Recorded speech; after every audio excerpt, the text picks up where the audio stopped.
ஹல்லேலூயா, ஹல்லேலூயா. பரிசுத்தரே, பரிசுத்தமும் சத்தியமும் உள்ளவரே, உம்மை துதிக்கிறோம். தாவீதின் திறவுகோலை உடையவரே, உம்முடைய நாமத்தை தொழுது கொள்ளுகிறோம், உம்முடைய நாமத்தை மகிமைப்படுத்துகிறோம். எல்லாவற்றுக்கும் மேலான உம்முடைய நாமத்திற்கு மகிமை செலுத்துகிறோம். பரிசுத்தரே, உம்மை நாங்கள் துதிக்கிறோம், உம்மை ஸ்தோத்தரிக்கிறோம். ஹல்லேலூயா. சகலமும் படைத்தவரே, சர்வ வல்லவரே, சகலமும் படைத்தவரே, சர்வ வல்லவரே, சர்வ வல்லவரே, மகிமைக்கு பாத்திரரே, ஐயா மங்காத பிரகாசமே. கைகளை உயர்த்தியே மகி பாத்திரரே, ஓ ஐயா மங்காத பிரகாசமே. உம்மை ஆராதிக்கின்றோம், ஆர்ப்பரிக்கின்றோம், அன்பு செய்கின்றோம், ஆராதிக்கிறோம், உம்மை ஆராதிக்கின்றோம், ஆர்ப்பரிக்கின்றோம், அன்பு செய்கின்றோம். பிதாவே, பிதாவே ஆராதிக்கின்றோம், இயேசுவே ஆர்ப்பரிக்கின்றோம், ஆவியானவரே அன்பு செய்கிறோம், உம்மை அன்பு செய்கின்றோம். ஆவியானவரே, ஆவியானவரே உணர்ந்து சொல்லுவோம், உம்மை அன்பு. முடிஞ்சா இரண்டு கரங்களை வானத்திற்கு நேராய் உயர்த்தியே ஆராதிக்கின்றோம், ஆர்ப்பரிக்கின்றோம், அன்பு செய்கின்றோம், உம்மை ஆராதிக்கின்றோம், ஆர்ப்பரிக்கின்றோம், அன்பு செய்கின்றோம். மகனாக மகனாக தெரிந்து கொண்டீர், மறுபடி பிறக்க வைத்தீரே, மறுபடி பிறக்க வைத்தீர். மகளாக தெரிந்து கொண்டீரே, மகளாக தெரிந்து கொண்டீர், மறுபடி பிறக்க வைத்தீரே, மறுபடி ராஜாக்களும் நாங்களே, ராஜாக்களும் நாங்களே, ஐயா ஆசாரிகளும் நாங்களே. உணர்ந்து சொல்லுவோம், ராஜாக்களும் நாங்களே, ஐயா ஆசாரி. முடிஞ்சா ரெண்டு கரங்களை உயர்த்தி இணைந்து சொல்லுவோம், உம்மை ஆராதிக்கின்றோம், ஆர்ப்பரிக்கின்றோம், அன்பு செய்கின்றோம், ஆராதிக்கிறோம், உம்மை ஆராதிக்கின்றோம், ஆர்ப்பரிக்கின்றோம், அன்பு செய்கின்றோம். பிதாவே ஆராதிக்கின்றோம், இயேசுவே ஆர்ப்பரிக்கின்றோம்,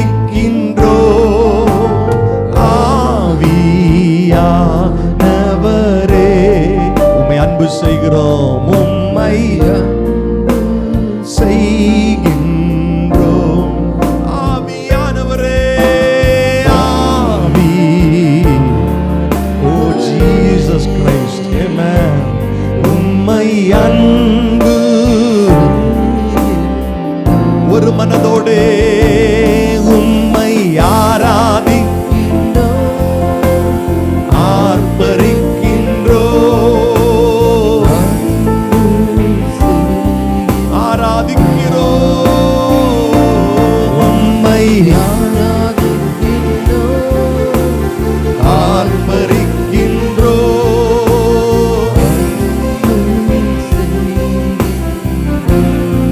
ஸ்தோத்திரமும் கனமும், ஸ்தோத்திரமும் கனமும், வல்லமையும் பலனும் சொல்லுவோம். வல்லமையும் பலனும், ஸ்தோத்திரமும் கனமும், ஸ்தோத்திரமும் கனமும், வல்லமையும் பலனும், வல்லமையும் பலனும், மாட்சிமையும் துதியும், மாட்சிமையும் துதியும், ஐயா எப்போதும் உண்டாக. மாட்சிமையும் துதியும், மாட்சிமையும் ஜீசஸ். ஓ ஐயா எப்போதும். முடிஞ்ச கைகளை உயர்த்தி இணைந்து சபையார் சொல்லுவோம். உம்மை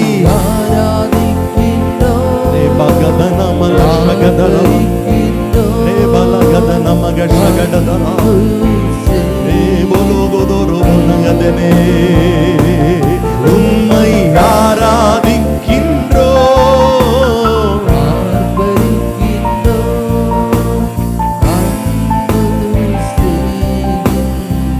பரிசுத்தரே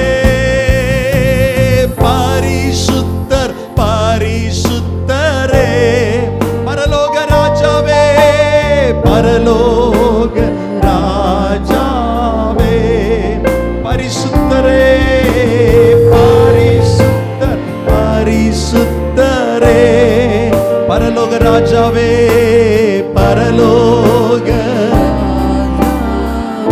எப்போதும் இருப்பவரே எப்போதும் இருப்பவரே,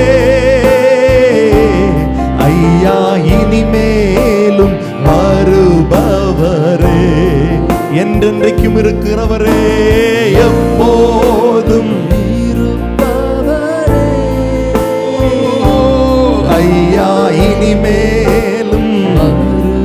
கரங்களை வானத்திற்கு நேராய் உயர்த்தி உம்மை ஆராதிக்கின்றோ, ஆமென், ஆர்ப்பரிக்கின்றோ, அன்பு செய்கின்றோ, ஆராதிப்போம் உம்மை ஆராதிக்கின்றோ. நல்லவரே நன்றி, நல்லவரே நன்றி, அன்பு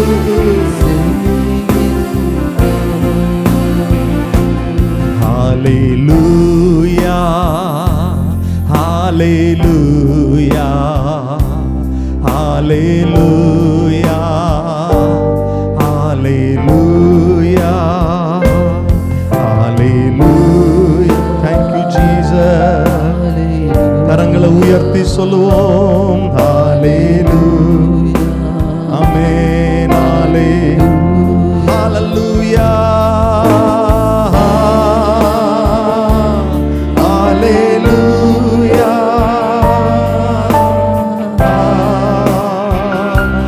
ஹalleluya, oh ஹalleluya.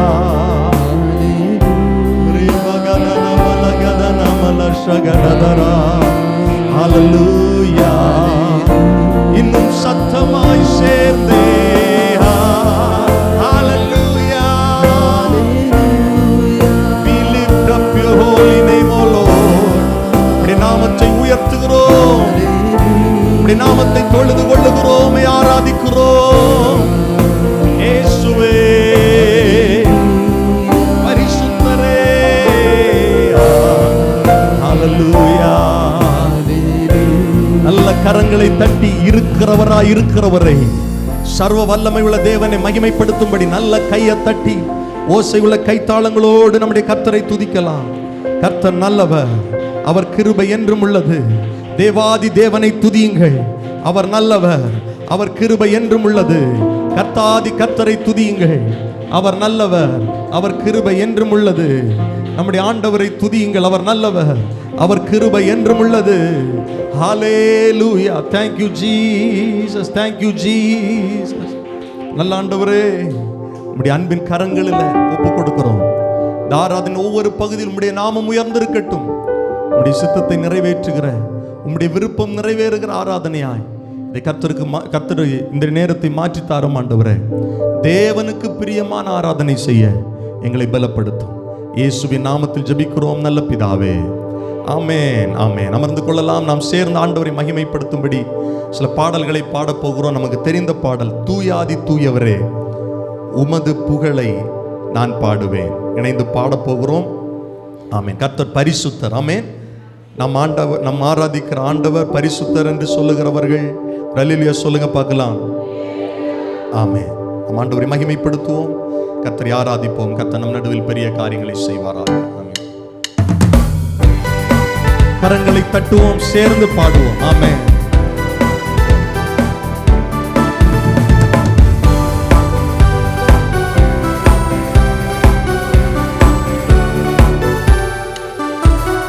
தூயாதி தூயவரே உமது புகழை நான் பாடுவேன்.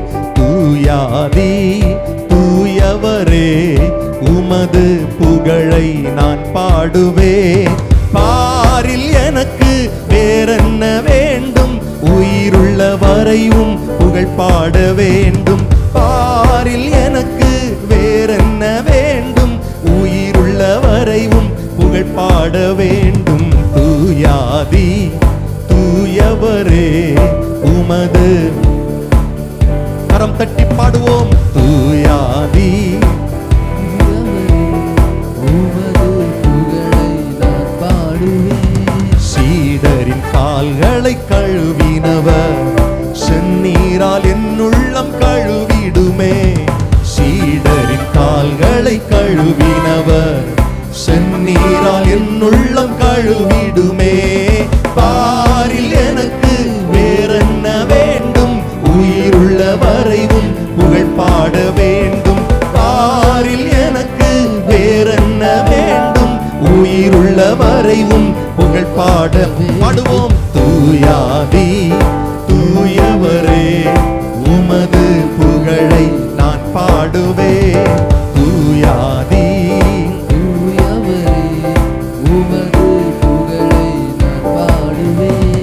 பாரோனின் நோய்களை நீக்கினவர் பாவியன் பாவ நோய் நீக்கிடுமே. பாரோனின் நோய்களை நீக்கினவர் பாவியன் பாவ நோய் நீக்கிடுமே. பாரில் எனக்கு வேறென்ன வேண்டும், உயிருள்ள வரைவும் புகழ் பாட வேண்டும். பாரில் எனக்கு எல்லாரும் சேர்ந்து பாடுவோம். தூயாதி தூயவரே உமது புகழை நான் பாடுவேன். தூயாதி தூயவரே உமது புகழை நான் பாடுவேன். துயரங்கள் பாரினில் அடைந்தவரே துன்பங்கள் தாங்கிட பலன் தாருமே. துயரங்கள் பாரினில் அடைந்தவரே துன்பங்கள் தாங்கிட பலன் தாருமே. பாரில் எனக்கு வேறென்ன வேண்டும், சத்தத்தை உயர்த்தி பாடுவோம். புகழ் பாட வேண்டும். பாரில் எனக்கு வேறென்ன வேண்டும், உயிருள்ள வரைவும் புகழ் பாட வேண்டும். தூயாதி தூயவரே உமது புகழை நான் பாடுவேன். தூயாதி தூயவரே உமது புகழை நான் பாடுவேன். பரலோகில் இடமுண்டு என்றவரே பரிவாக என்னை சேர்க்க வேகம் வாருமே. பரலோகில் இடமுண்டு என்றவரே பரிவாக என்னை சேர்க்க வேகம் வாருமே. பாரில் எனக்கு வேறென்ன வேண்டும், உயிருள்ள வரைவும் புகழ் பாட வேண்டும். பாரில் எனக்கு வேறென்ன வேண்டும், உயிருள்ள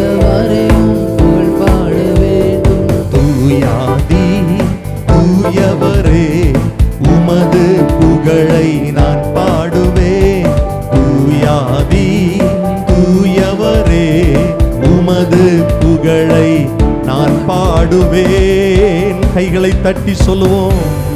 கர்த்தருடைய புகழை பாடுவதுதான் நம்முடைய நோக்கம். நல்ல கரம் தட்டி விசுவாசத்தோடு வாய்களை திறந்து சொல்லுங்க. எனக்காக இயேசு சிலுவையில் மரித்தார். வேதம் சொல், நாம் பாடணும் அல்லவா, துயரங்கள் பாரில் அடைந்தவர், துன்பங்களை தாங்கிட நமக்கு பலன் தந்தவர். ஆமேன். சிலுவையிலே நமக்காக இரத்தம் சிந்தி மரித்தவர், நம்முடைய பாவத்தை மன்னிக்கிறவர், நம்மை பரிசுத்தப்படுத்துகிறவரை கரங்களை தட்டி மகிமைப்படுத்துவோம். ஹல்லேலூயா.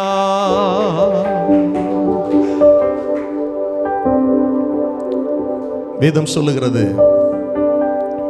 மலைகள் விலகி போனாலும் பர்வதங்கள் நிலை பெயர்ந்தாலும் அவருடைய கிருபையின் சமாதானத்தின் உடன்படிக்கை ஒரு நாளும் நம்மை விட்டு நிலை பெயராமல் இருக்கும். ஆமேன் சொல்லுங்க. எத்தனை பேர் விசுவாசிக்கிறீங்க? கர்த்தர் என்னை விட்டு விலக மாட்டார். ஆமே, என்னை கைவிட மாட்டார். ஆமேன். எவ்வளவு பிரச்சனைகள், பாடுகள், உபத்திரவங்கள் வந்தாலும் கர்த்தர் என்னை விட்டு பின்வாங்க மாட்டார். ஆமேன். அவர் வார்த்தையில் உண்மை உள்ளவர், வாக்கு தத்தத்தை கொடுத்தவர், நிச்சயம் சொன்னதை செய்து முடிக்கும் அளவும் கைவிடுவதில்லை. யாக்கோபிட்ட கர்த்தர் சொன்னார், நீ போகும் இடத்திலெல்லாம் நான் உன் கூட வருவேன், நான் உன்னை ஆசீர்வதிப்பேன், நான் உனக்கு சொன்னதை செய்யும் அளவு உன்னை கைவிடுவது இல்லை. ஆமென். நாம ரொம்ப பெருசா நினைச்சவங்க எல்லாம் கைவிட்டிருக்கலாம். கர்த்தரோ நம்மை ஒரு நாளும் கைவிட மாட்டார், நம்மை விட்டு விலக மாட்டார்.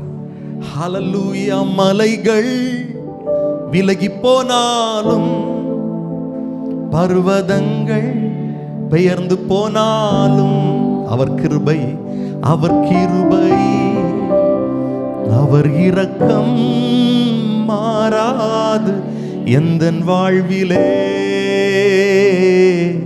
அவர் கிருபை, அவர் இரக்கம் மாறாது எந்தன் வாழ்விலே. எத்தனை பேர் விசுவாசிக்கிறீங்க? ஒரு நாளும் மாறாது, மாறாத கிருபை. பைபிள் சொல்லுது, நித்திய கிருபையுடன் உனக்கு இறங்குவேன் அப்படின்னு கர்த்தருடைய வார்த்தை இருக்கு. நித்திய கிருபை அப்படின்னா எவர் லாஸ்டிங் ஃபேவர். எல்லா சூழ்நிலைகளிலும் கர்த்தருடைய கிருபை போதுமானதாக இருக்கிறது. எங்களோடு இணைந்து கரம் தட்டி பாடுங்கள், கர்த்தருடைய நாமத்தை மகிமைப்படுத்துங்கள். கர்த்தர் நல்லவர். கை கொண்டு வந்தவங்க எல்லாம் கரங்களை தட்டி ஓசையுள்ள கைத்தாளங்களோடு பிள்ளைகள் எல்லாரும் கர்த்தரை துதிக்கலாம். ஆமென்.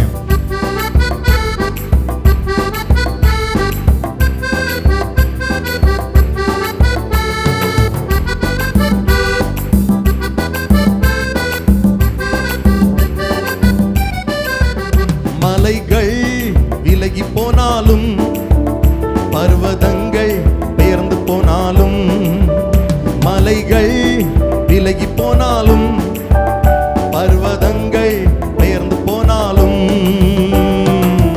அவர் கிருபை, அவர் இரக்கம் மாறாது எந்தன் வாழ்விலே. அவர் கிருபை, அவர் இரக்கம் மாறாது எந்தன் வாழ்விலே.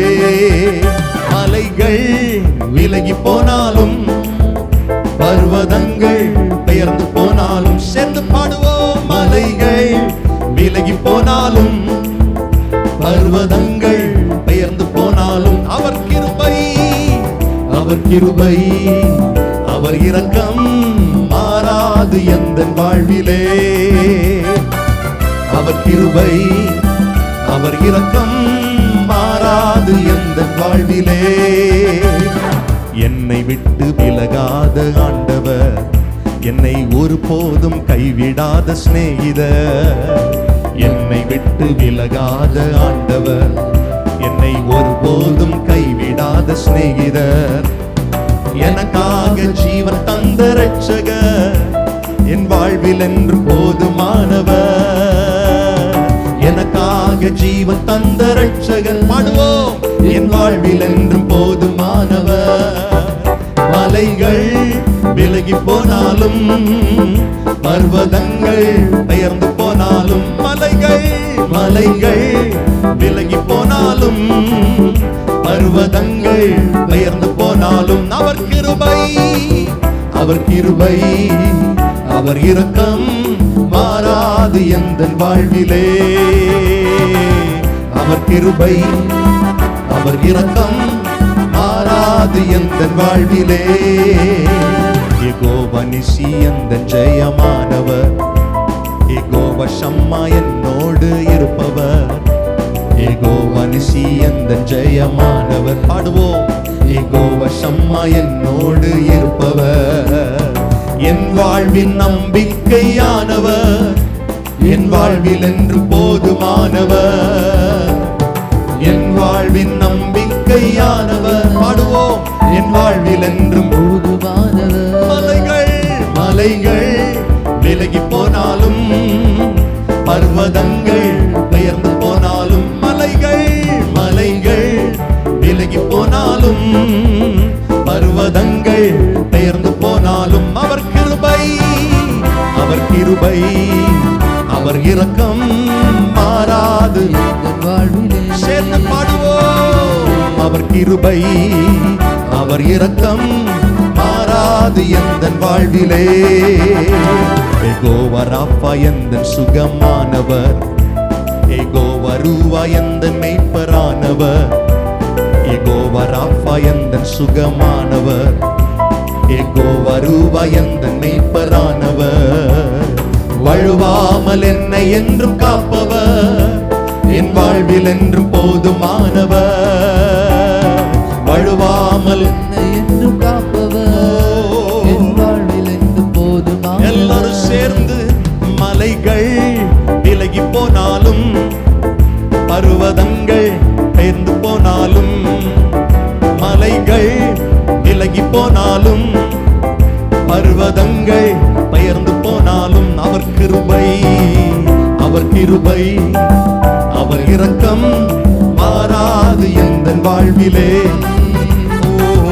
அவர் கிருபை அவர் இரக்கம் மாறாது எந்தன் வாழ்விலே, விட்டு விலகாது எந்தன் வாழ்விலே. சொல்லுவோம். மாறாது எந்தன் வாழ்விலே, விட்டு விலகாது எந்தன் வாழ்விலே. எல்லாரும் சொல்லுங்கள்.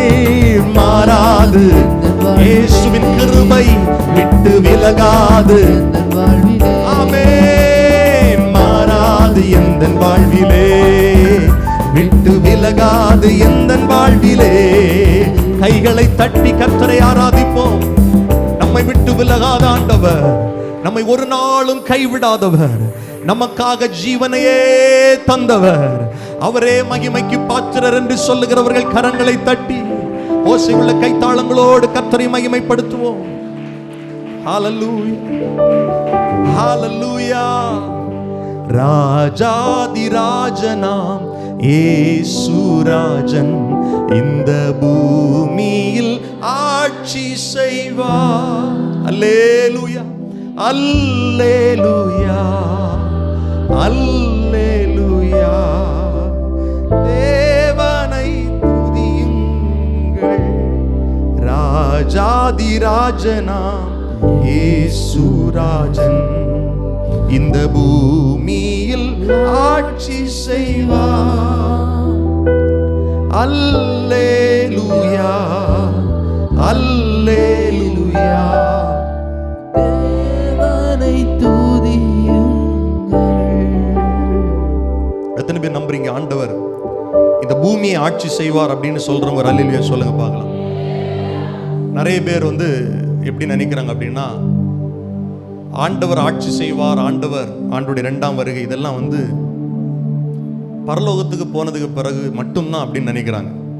பைபிள் தெளிவா சொல்லுது, 1000 வருஷம் இயேசு இந்த பூமியில் ஆளுகை செய்வார். நம்புறீங்களா? கர்த்தருடைய வார்த்தை நம்புறீங்களா? அதன் பிறகுதான் பரலோக வாழ்வு. நிறைய பேர் இதை போட்டு குழப்பிடுவாங்க. கர்த்தருடைய ஆட்சினாலே பூமியில் கிடையாது, அது பரலோகத்தில் தான். அப்படி இல்லை. பைபிள் தெளிவாக சொல்லுது, இந்த பூமியை இயேசு ஆளுகை செய்வார். 2ஆம் விஷயம், இந்த பூமிக்கு கர்த்தர் பூமியில் ஆளுகை செய்வார். நாமும் அவரோடு கூட அந்த ஆளுகையில் இருப்போம். பரிசுத்தவான்கள், இயேசுவின் இரத்தத்தால் மீட்கப்பட்டவர்கள், இயேசுவை விசுவாசிக்கிறவர்கள். எத்தனை பேர் நம்புறீங்க? நானும் அந்த ஆட்சியில் இருப்பேன், நானும் இயேசுவோடு இருப்பேன். அல்லேலூயா. அந்த ஆட்சி எப்படி இருக்கும் அப்படின்னா, ஒட்டுமொத்த உலகத்திற்கும் ஒரு ராஜா தான். நீதியின் ராஜா இயேசு ஆளுகை செய்வார். அவர் எல்லா ஜனத்தையும் நீதியோடும் நியாயத்தோடும் விசாரிப்பார். அவருடைய ஆட்சியில சமாதானம் இருக்கும், எங்கும் சந்தோஷம் இருக்கும், எங்கும் நிறைவு இருக்கும். அவருடைய ஆட்சியில பசி இருக்காது, பஞ்சம் இருக்காது. 1000 வருட அரசாட்சிக்கு ஒரு சின்ன ஒரு சாம்பிள் தான் அன்னைக்கு 5 அப்பமும் 2 மீனையும் 5000 பேருக்கு புசிக்க கொடுத்து திருப்தி அடைய செய்தது. அவருடைய ஆட்சி அப்படிதான் இருக்கும். அவருடைய ஆட்சியில் நிறைவு இருக்கும், திருப்தி இருக்கும், சமாதானம் இருக்கும். எத்தனை பேர் அதை வாஞ்சிக்கிறீர்கள்? ஆண்டவரே, உம்முடைய ஆட்சியை இந்த பூமியில் நிறுவி ஸ்தாபித்து 1000 வருடம் இந்த பூமியை அரசாள போகிறீர், அதை நான் நம்புறேன்னு சொல்றவங்க 2 கரங்களை உயர்த்துங்க பார்க்கலாம். கர்த்தரை நீங்க மகிமைப்படுத்துங்க. அல்லேலூயா. நம்ம ஆண்டவர் சகலத்தையும் படைத்தவர், சிருஷ்டிகர். நாம் சிருஷ்டிப்பை ஆராதிக்கிறவர்கள் அல்ல, சிருஷ்டிகரை ஆராதிக்கிறவர்கள். அல்லேலூயா. கரம் தட்டி இந்த பாடலை பாட போகிறோம். அல்லேலூயா. கர்த்தரையே ஏகமாய் துதியுங்கள், அவர் நடத்தும் செயல்கள் எல்லாம் பார்த்தோரே துதியுங்கள். கரம் தட்டி உற்சாகமா எங்களோடு இணைந்து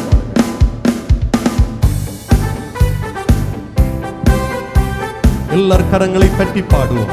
ஆமென்.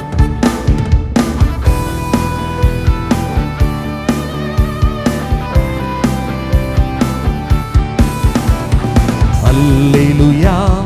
கர்த்தரையே ஏகமாய் துதியுங்கள், அவர் நடத்தும் செயல்களெல்லாம் பார்த்தோரே துதியுங்கள். வல்லமையாய் கிரியை செய்யும் வல்லோரை துதியுங்கள், எல்லோரையும் ஏற்றுக்கொள்ளும் நம் இயேசுவை துதியுங்கள். ராஜாதிராஜனாம் இயேசு ராஜன் இந்த பூமியில் ஆட்சி செய்வார். அல்லேலூயா, அல்லேலூயா. தேவனை துதியுங்கள். ராஜாதிராஜனாம் இயேசு ராஜன் இந்த பூமியில் ஆட்சி செய்வார். அல்லேலூயா, அல்லேலூயா. நம் தேவனை துதியுங்கள். தம்புரோடும் வீணையோடும் கர்த்தரை துதியுங்கள். இரத்தத்தினால் பாவங்களை போக்கினார் துதியுங்கள். எக்காலமும் கைத்தாளமும் முழங்கிட துதியுங்கள். எக்காலமும் மாறாதவர் இயேசுவை. ராஜாதிராஜனாம் இயேசு ராஜன் இந்த பூமியில் ஆட்சி செய்வார். பாடுவோம். அல்லேலூயா, அல்லேலூயா. தேவனை துதியுங்கள். ராஜாதிராஜனாம் இயேசு ராஜன் இந்த பூமியில் ஆட்சி செய்வார். அல்லேலூயா, அல்லேலூயா. நம் தேவனை துதியுங்கள். சூரியனே சந்திரனே தேவனை துதியுங்கள். வாழ்வதனை அவர் பணிக்கே கொடுத்து நீர் துதியுங்கள். பெரியவரே, பெரியவரே, பிரபுக்களே தேவனை.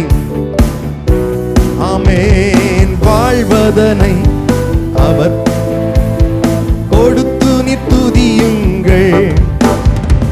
ராஜாதிராஜனாம் இயேசு ராஜன் இந்த பூமியில் ஆட்சி செய்வார்.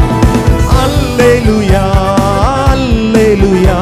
நம் தேவனை துதியுங்கள். சேர்ந்து பாடுவோம். ராஜாதிராஜனாம் இயேசு ராஜன் இந்த பூமியில் ஆட்சி செய்வார். அல்லேலூயா, அல்லேலூயா. நம் தேவனை துதியுங்கள். பிள்ளைகளே வாலிபரே தேவனை துதியுங்கள். வாழ்வதனை அவர் பணிக்கே கொடுத்து நீர் துதியும்.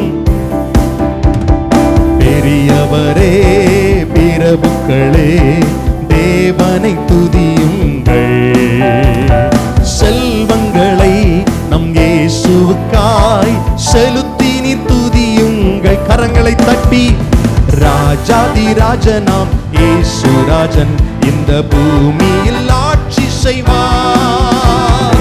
அல்லேலூயா அல்லேலூயா. நம் தேவனை நல்ல கரங்களை தட்டி பாடுவோம். ராஜாதி ராஜனாம் இயேசுராஜன் இந்த பூமியில் ஆட்சி செய்வார். அல்லேலூயா. தேவனை துதியுங்கள். ஆட்கடலே சமுத்திரமே தேவனை துதியுங்கள். அலை அலையாய் ஊழியர்கள் எழும்பினார் துதியுங்கள். தூதர்களே முன்னோடிகளே நம் தேவனை பரலோகத்தை பரிசுத்தர்கள் நிரப்புவார் துதியுங்கள். ராஜாதி ராஜனாம் இயேசுராஜன் இந்த பூமியில் ஆட்சி செய்வார். ஓ அல்லேலூயா அல்லேலூயா. தேவனை கரங்களை தட்டி பாடுவோம். ராஜாதி ராஜனாம் இந்த பூமியில். ஆமென் அல்லேலூயா. தேவனை துதியுங்கள். பிள்ளைகளே வாலிபரே தேவனை துதியுங்கள். வாழ்வதனை அவர் பணிக்கே கொடுத்து நீர் பெரியவரே வீரபுக்களே தேவனை. செல்வங்களை நம் இயேசுவுக்காய் செலுத்தி நீர் துதியுங்கள். சேர்ந்து பாடுவோம். ராஜாதி இந்த பூமியில் ஆட்சி செய்வார். அல்லேலூயா அல்லேலூயா. நம் தேவனை துதியுங்கள். ராஜாதி ராஜனாம் இயேசுராஜன் இந்த பூமியில் ஆட்சி செய்வார். ஓ அல்லேலூயா. தேவனை துதியுங்கள். கரங்களை தட்டி வாய்களை திறந்து சந்தோஷமாய் கர்த்தரை துதிப்போம்.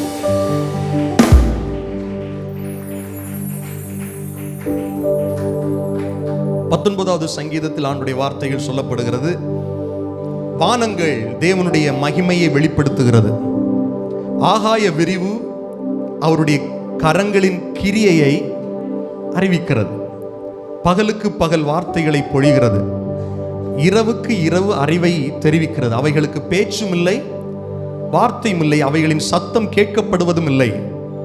ஆகிலும் அவைகளின் சத்தம் பூமி எங்கும் அவைகளின் வசனங்கள் பூச்சகரத்து கடைசி வரைக்கும் செல்லுகிறது. அவைகளில் சூரியனுக்கு ஒரு கூடாரத்தை ஸ்தாபித்தார். கவனமாய் கவனிங்கள். வானங்கள் தேவனுடைய மகிமையை வெளிப்படுத்துகிறது. ஆகாய விரிவு அவருடைய கரத்தின் கிரியையை அறிவிக்கிறது. அப்போ வானங்களை உருவாக்குனது யாரு? கர்த்தர். ஆகாய விரிவை உருவாக்குனது யாரு? கர்த்தர். சமுத்திரத்தை உருவாக்குனது யாரு? கர்த்தர். மலைகளை உருவாக்குனது யாரு?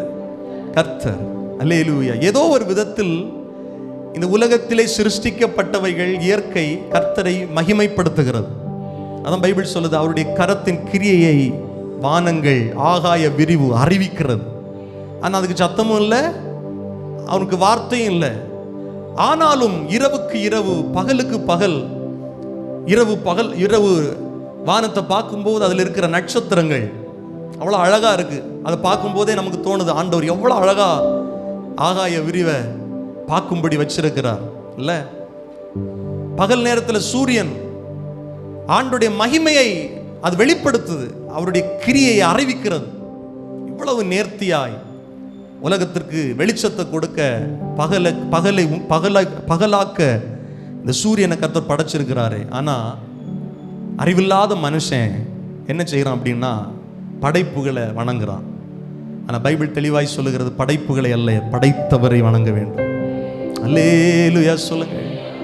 அதான் பாடணும். சூரியனே சந்திரனே தேவனை துதியுங்கள்,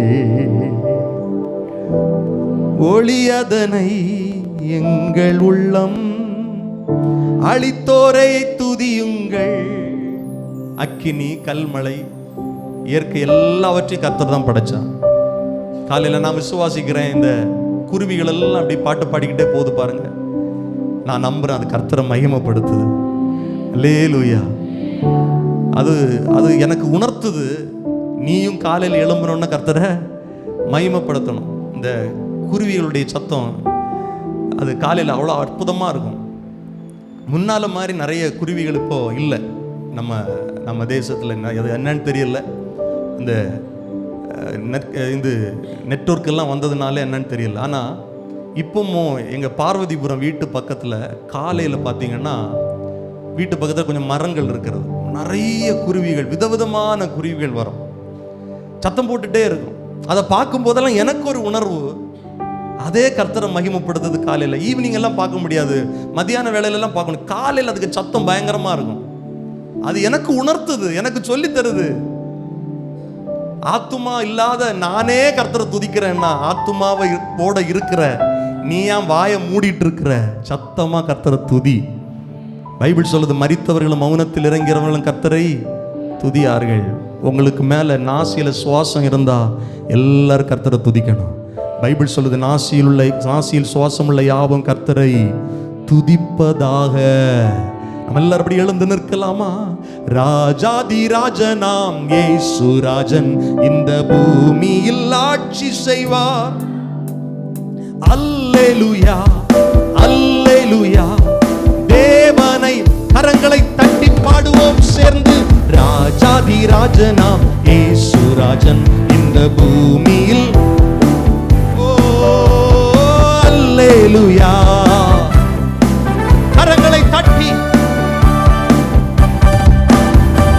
ராஜாதி ராஜனாம் இயேசு ராஜன் இந்த பூமியில் ஆட்சி செய்வார். அல்லேலூயா, அல்லேலூயா. நம் தேவனை துதியுங்கள், தம்புரோடும் வீணையோடும் கர்த்தரை துதியுங்கள். இரத்தத்தினார் பாவங்களை போக்கினார் துதியுங்கள். எக்காலமும் கைத்தாளமும் முழங்கிட துதியுங்கள். எக்காலமும் மாறாதவர் நம் இயேசுவை. கரங்களை தட்டி சேர்ந்து. ராஜாதி ராஜனாம் இயேசு ராஜன் இந்த பூமியில் ஆட்சி செய்வார். அல்லேலூயா, அல்லேலூயா. நம் தேவனை கரங்களை தட்டி. ராஜாதி ராஜனாம் இயேசு ராஜன் இந்த பூமியில். ஆமென், அல்லேலூயா. நம் தேவனை துதியுங்கள். கரங்களை தட்டி வாய்களை திறந்து சத்தத்தை உயர்த்தி கர்த்தரை துதிக்கணும். வாலிப தம்பி, வாலிப தங்கச்சி, பிள்ளைகளே, வாலிபர்களே, வயதானவர்களே, எல்லாரும் முதியவர்களே, கர்த்தரை துதியுங்கள். அவர் நல்லவர், அவர் கிருபை என்றும் உள்ளது. நம் தேவாதி தேவனை துதியுங்கள். அவர் நல்லவர், அவர் கிருபை என்றும் உள்ளது. கர்த்தாதி கர்த்தரை துதியுங்கள். அவர் நல்லவர், அவர் கிருபை என்றும் உள்ளது. நல்ல கரங்களை தட்டி கர்த்தரை துதிக்கலாமா? இன்னைக்கு கர்த்தரை துதிப்பதற்காக வந்திருக்கிறோம், கர்த்தரை ஆராதிப்பதற்காக வந்திருக்கிறோம். இது கர்த்தருக்குரிய நேரம், இது கர்த்தரை மகிமைப்படுத்துகிற நேரம். கர்த்தரை துதியுங்கள். அவர் நல்லவர், அவர் கிருபை என்றும் உள்ளது. ஒருவராய் பெரிய அதிசயங்களை செய்கிறவரை துதியுங்கள்.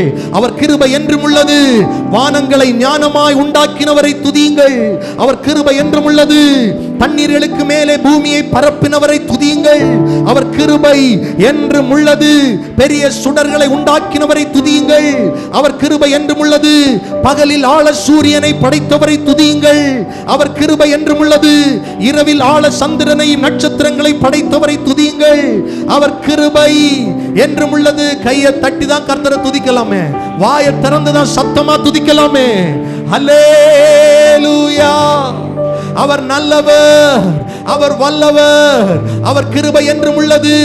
நம்முடைய தாழ்வில் நம்மை நினைத்தவரை துதியுங்கள். அவர் கிருபை என்றும் உள்ளதே, அவர் இரக்கம் என்றும் உள்ளதே, அவருடைய தயவு என்றும் உள்ளதே. மகிமையானவர் அவர்.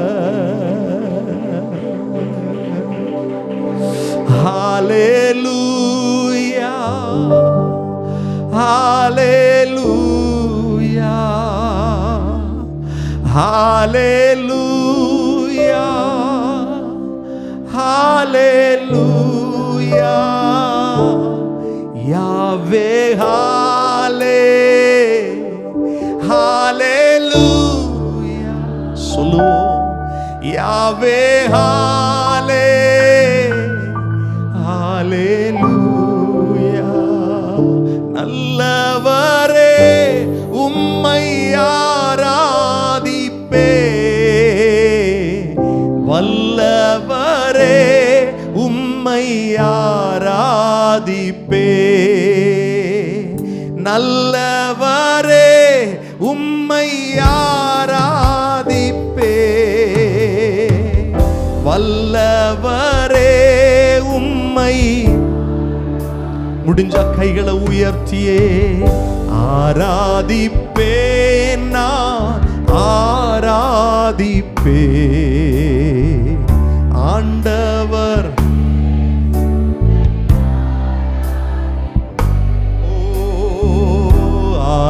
ஆராதிப்பேன் நான்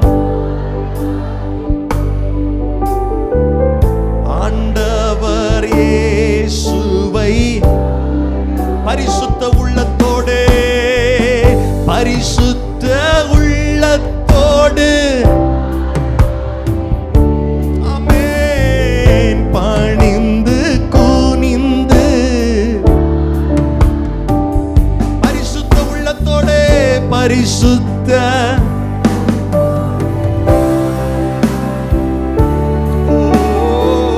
பணிந்து இருதயத்தின் ஆழத்திலிருந்து சொல்லுவோம். ஆராதிப்பேன் நான் ஆண்டவர் இயேசுவை. ஆராதிப்பேன், ஆராதிப்பேன் நான் ஆண்டவர் இயேசுவை. தூதர்களோடு, தூதர்களோடு விசுவாசத்தோடு பாடுவோம். ஸ்தோத்திர பலியோடு, தூதர்களோடு, தூதர்களோடு ஸ்தோத்திர பலியோடு, ஸ்தோத்திர. ரெண்டு கரங்களை உயர்த்தி கர்த்தரை மகிமைப்படுத்துவோம். ஆராதிப்பேன் நான் ஆண்டவர், ஆண்டவர் இயேசுவை. ஆராதிப்பேன், ஆராதிப்பேன் ஆண்டவர் இயேசுவை. ஆண்டவரே எல்லா மகிமையும் கனத்தையும் கர்த்தருக்கு செலுத்தும்படியே தலைக்கு மேல கையை உயர்த்தி தட்டி நல்ல சத்தமா சத்தமா வாயை திறந்து ஆமென் ஆமென். கர்த்தர் இதிலே பிரியப்படுகிறார். உண்மையாய் இருதயத்திலிருந்து செலுத்தப்படுகிற ஸ்தோத்திர பலிகளை கர்த்தர் அங்கீகரிக்கிறார். கடந்த நாட்கள் எல்லாம் கிருபையாய் கர்த்தர் நம்மை நடத்தினாரே. ரெண்டு கரங்களை உயர்த்தி இயேசுவுக்கு நன்றி சொல்லுங்க பார்க்கலாம். ஆண்டவரே உமக்கு நன்றி ஆண்டவரே. வருகிற வாரம் முழுவதும் கர்த்தர் நம்மை தொடர்ந்து நடத்தும்படி கர்த்தரை ஸ்தோத்திரம் பண்ணுவோம்.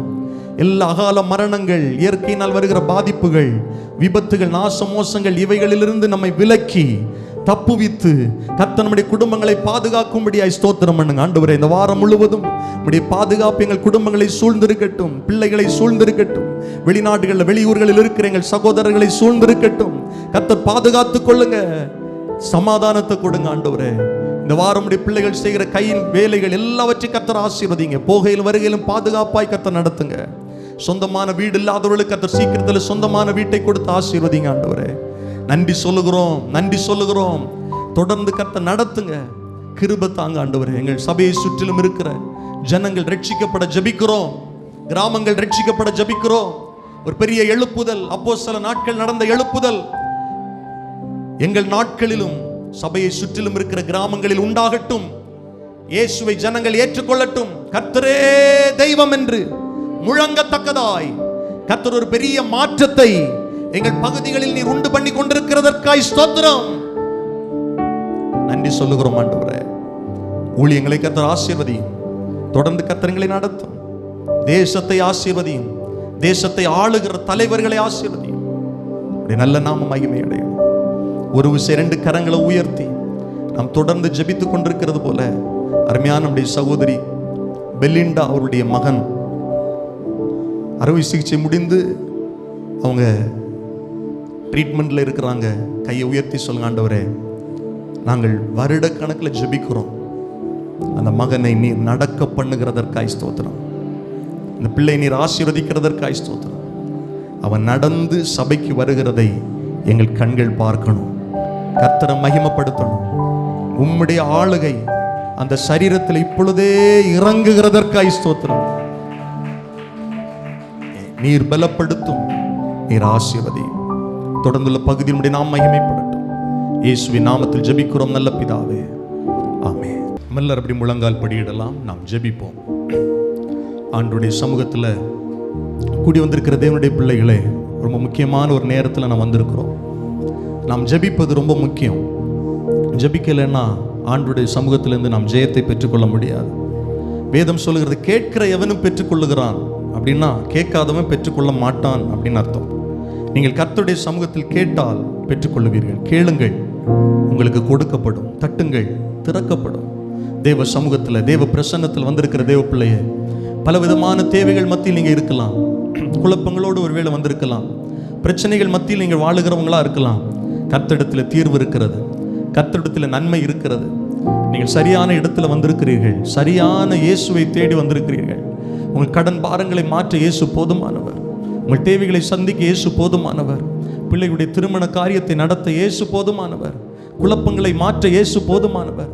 ஒரு தெளிவை தர இயேசு போதுமானவர். எல்லார் கண்களை மூடி வாய்களை திறந்து ஸ்தோத்திரத்தோடு ஆண்டுடைய சமூகத்தில், ஆண்டவரே இந்த வாரம் முழுவதும் எங்கள் வாழ்க்கையில் நீங்கள் தான் அற்புதராக இருக்கணும். இந்த வாரம் முழுவதும் நான் செய்கிற வேலைகளை நீங்கள் தான் ஆசீர்வதிக்கணும். என்னுடைய கடன் பிரச்சனை நீங்கள் தான் மாற்றணும். எல்லாரும் ஜெபிக்க போகிறோம். என் பிள்ளைகளை கர்த்தர் தான் ஆசீர்வதிக்கணும். என் குடும்பத்தை கர்த்தர் தான் போஷிக்கணும். என் எதிர்கால திட்டங்களை கர்த்தர் தான் நிறைவேற்றணும். எல்லாரும் சொல்லுங்க பார்க்கலாம், எல்லாரும் ஜெபம் பண்ணுங்க பார்க்கலாம். சின்ன பிள்ளைங்க ஜெபம் பண்ணணும், வாலிப தம்பிமார் ஜெபம் பண்ணணும். வெட்கப்படக்கூடாது, வெட்கப்படக்கூடாது. நாம உண்மையான தெய்வத்தை ஆராதிக்கிறோம். நமக்காக ஜீவனை தந்த இயேசுவை தேடி வந்திருக்கிறோம். நம்மை கைவிடாத நேசரை தேடி வந்திருக்கிறோம். நம்ம ஏற்கனவே முந்தி அன்பு வைத்த இயேசுவை தேடி வந்திருக்கிறோம். ஜெபம் பண்ணுங்க. உன் குடும்பத்தில் சமாதானம் உண்டாக ஜெபம் பண்ணுங்க. சரீரங்களில் பலன், சுகம், ஆரோக்கியம் உண்டாக ஜெபம் பண்ணுங்கள். ஆமென், ஆமென். நீங்கள் கர்த்தரை தேடித்தானே வந்திருக்கிறீர்கள். தேவ சமூகத்தை நாடித்தானே வந்திருக்கிறீர்கள். ஒரு நாளும் கைவிடாதவர், ஒரு நாள் உங்களை விட்டு விலகாதவர். ஆமென். யார் யார் உங்களை விட்டு பிரிந்திருந்தாலும் கர்த்தரோ உங்களோடு இருக்கிறார். கர்த்தரோ உங்களோடு இருக்கிறார். எல்லாரும் இந்த ஜெபத்தில், ஆண்டவரே உம்முடைய சித்தம் என்னுடைய வாழ்க்கையில நிறைவேறட்டும் என்று கேளுங்கள் பார்க்கலாம். ஆண்டுடைய சித்தம் நிறைவேற ஆரம்பித்தாலே உங்களுக்குள்ள ஒரு சமாதானம் உண்டாகும். தேவனுடைய சித்தம் நிறைவேற ஆரம்பித்தாலே உங்கள் சிந்தையில் ஒரு பெரிய சமாதானம் உண்டாகும். எல்லா புத்திக்கும் மேலான தேவ சமாதானம் உங்கள் இருதயங்களை, உங்கள் சிந்தைகளை நிரப்பும். வருத்தப்பட்டு பாரம் சுமக்கிறவர்களே, நீங்கள் எல்லாரும் என்னிடத்தில் வாருங்கள், நான் உங்களுக்கு இளைப்பாறுதல் தருவேன் என்று சொன்ன தெய்வம். நல்ல கைகளை தட்டி ஜெபம் பண்ணுங்க பார்க்கலாம். அந்த தெய்வத்தை தேடி நீங்க வந்திருக்கிறதுனால இன்றிலிருந்து ஒரு இளைப்பாறுதல். சகோதரனே, உன் துக்க நாட்களை கர்த்தர் மாற்றுகிறார். உன் கையின் பிரயாசங்களை கர்த்தர் ஆசீர்வதிக்கிறார். உனக்கு பாக்கியமும் நன்மையும் கர்த்தர் உண்டாக செய்கிறார். நல்ல கை தட்டி ஜெபம் பண்ணலாமா? எல்லார் கரங்களை தட்டி விசுவாசத்தோடு நம் சூழ்நிலைகளை மாற்ற இயேசு போதுமானவர். நம் நெருக்கங்களை மாற்ற இயேசு போதுமானவர். நமக்கு புதிய வாசலை திறக்க இயேசு போதுமானவர். ஆமென், ஆமென், ஆமென். ஜெபிங்க சகோதரி, ஜெபிங்க சகோதரன். இது உங்களுடைய ஜெப நேரம், உங்களுடைய ஜெப நேரம். நீங்க ஜெபிக்கிற காரியத்துல கர்த்தர் இன்றைக்கு ஒரு புதிய அற்புதத்தை செய்ய போதுமானவராய் இருக்கிறார். பிள்ளைகளுக்காக நீங்கள் வடிக்கிற கண்ணீருக்கு பதில் உண்டு.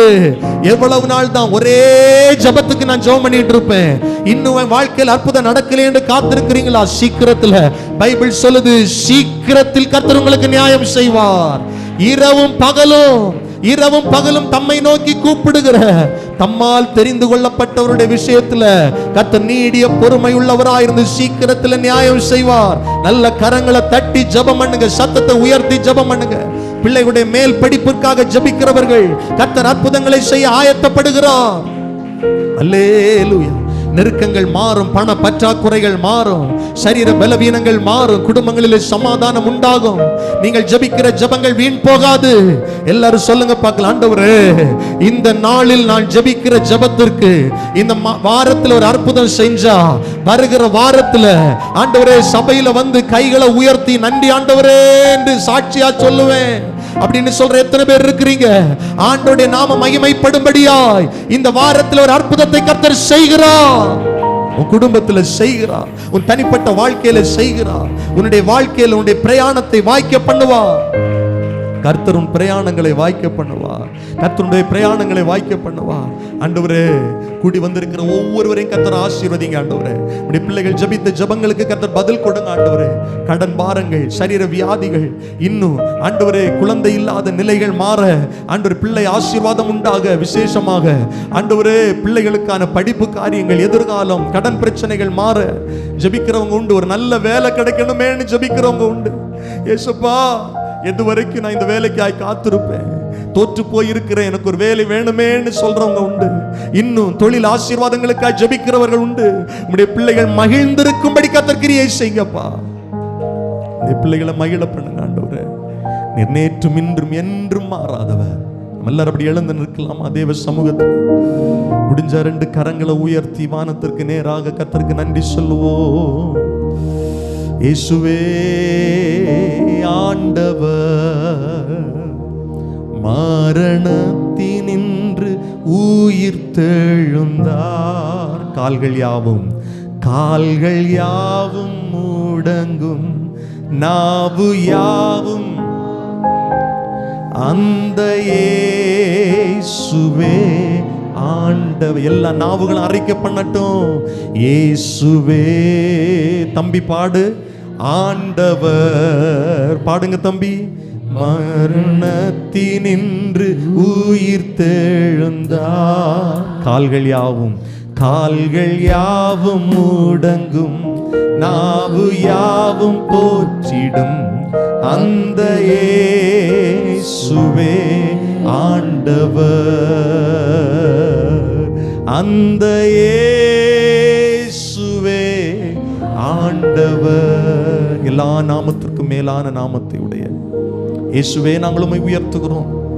இந்த நேரத்தில் நாங்கள் கேட்க போடுகிற சத்திய வார்த்தைகள் எங்கள் இருதயத்தில் பேசட்டாம்பா.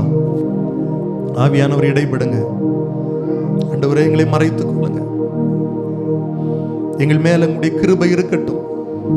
இந்த நேரத்தில் கர்த்தருடைய ஆளுகை வெளிப்படட்டும். இயேசுவின் நாமத்தில் ஜெபிக்கிறோம் நல்ல பிதாவே, ஆமென். அமர்ந்து கொள்ளுங்கள்.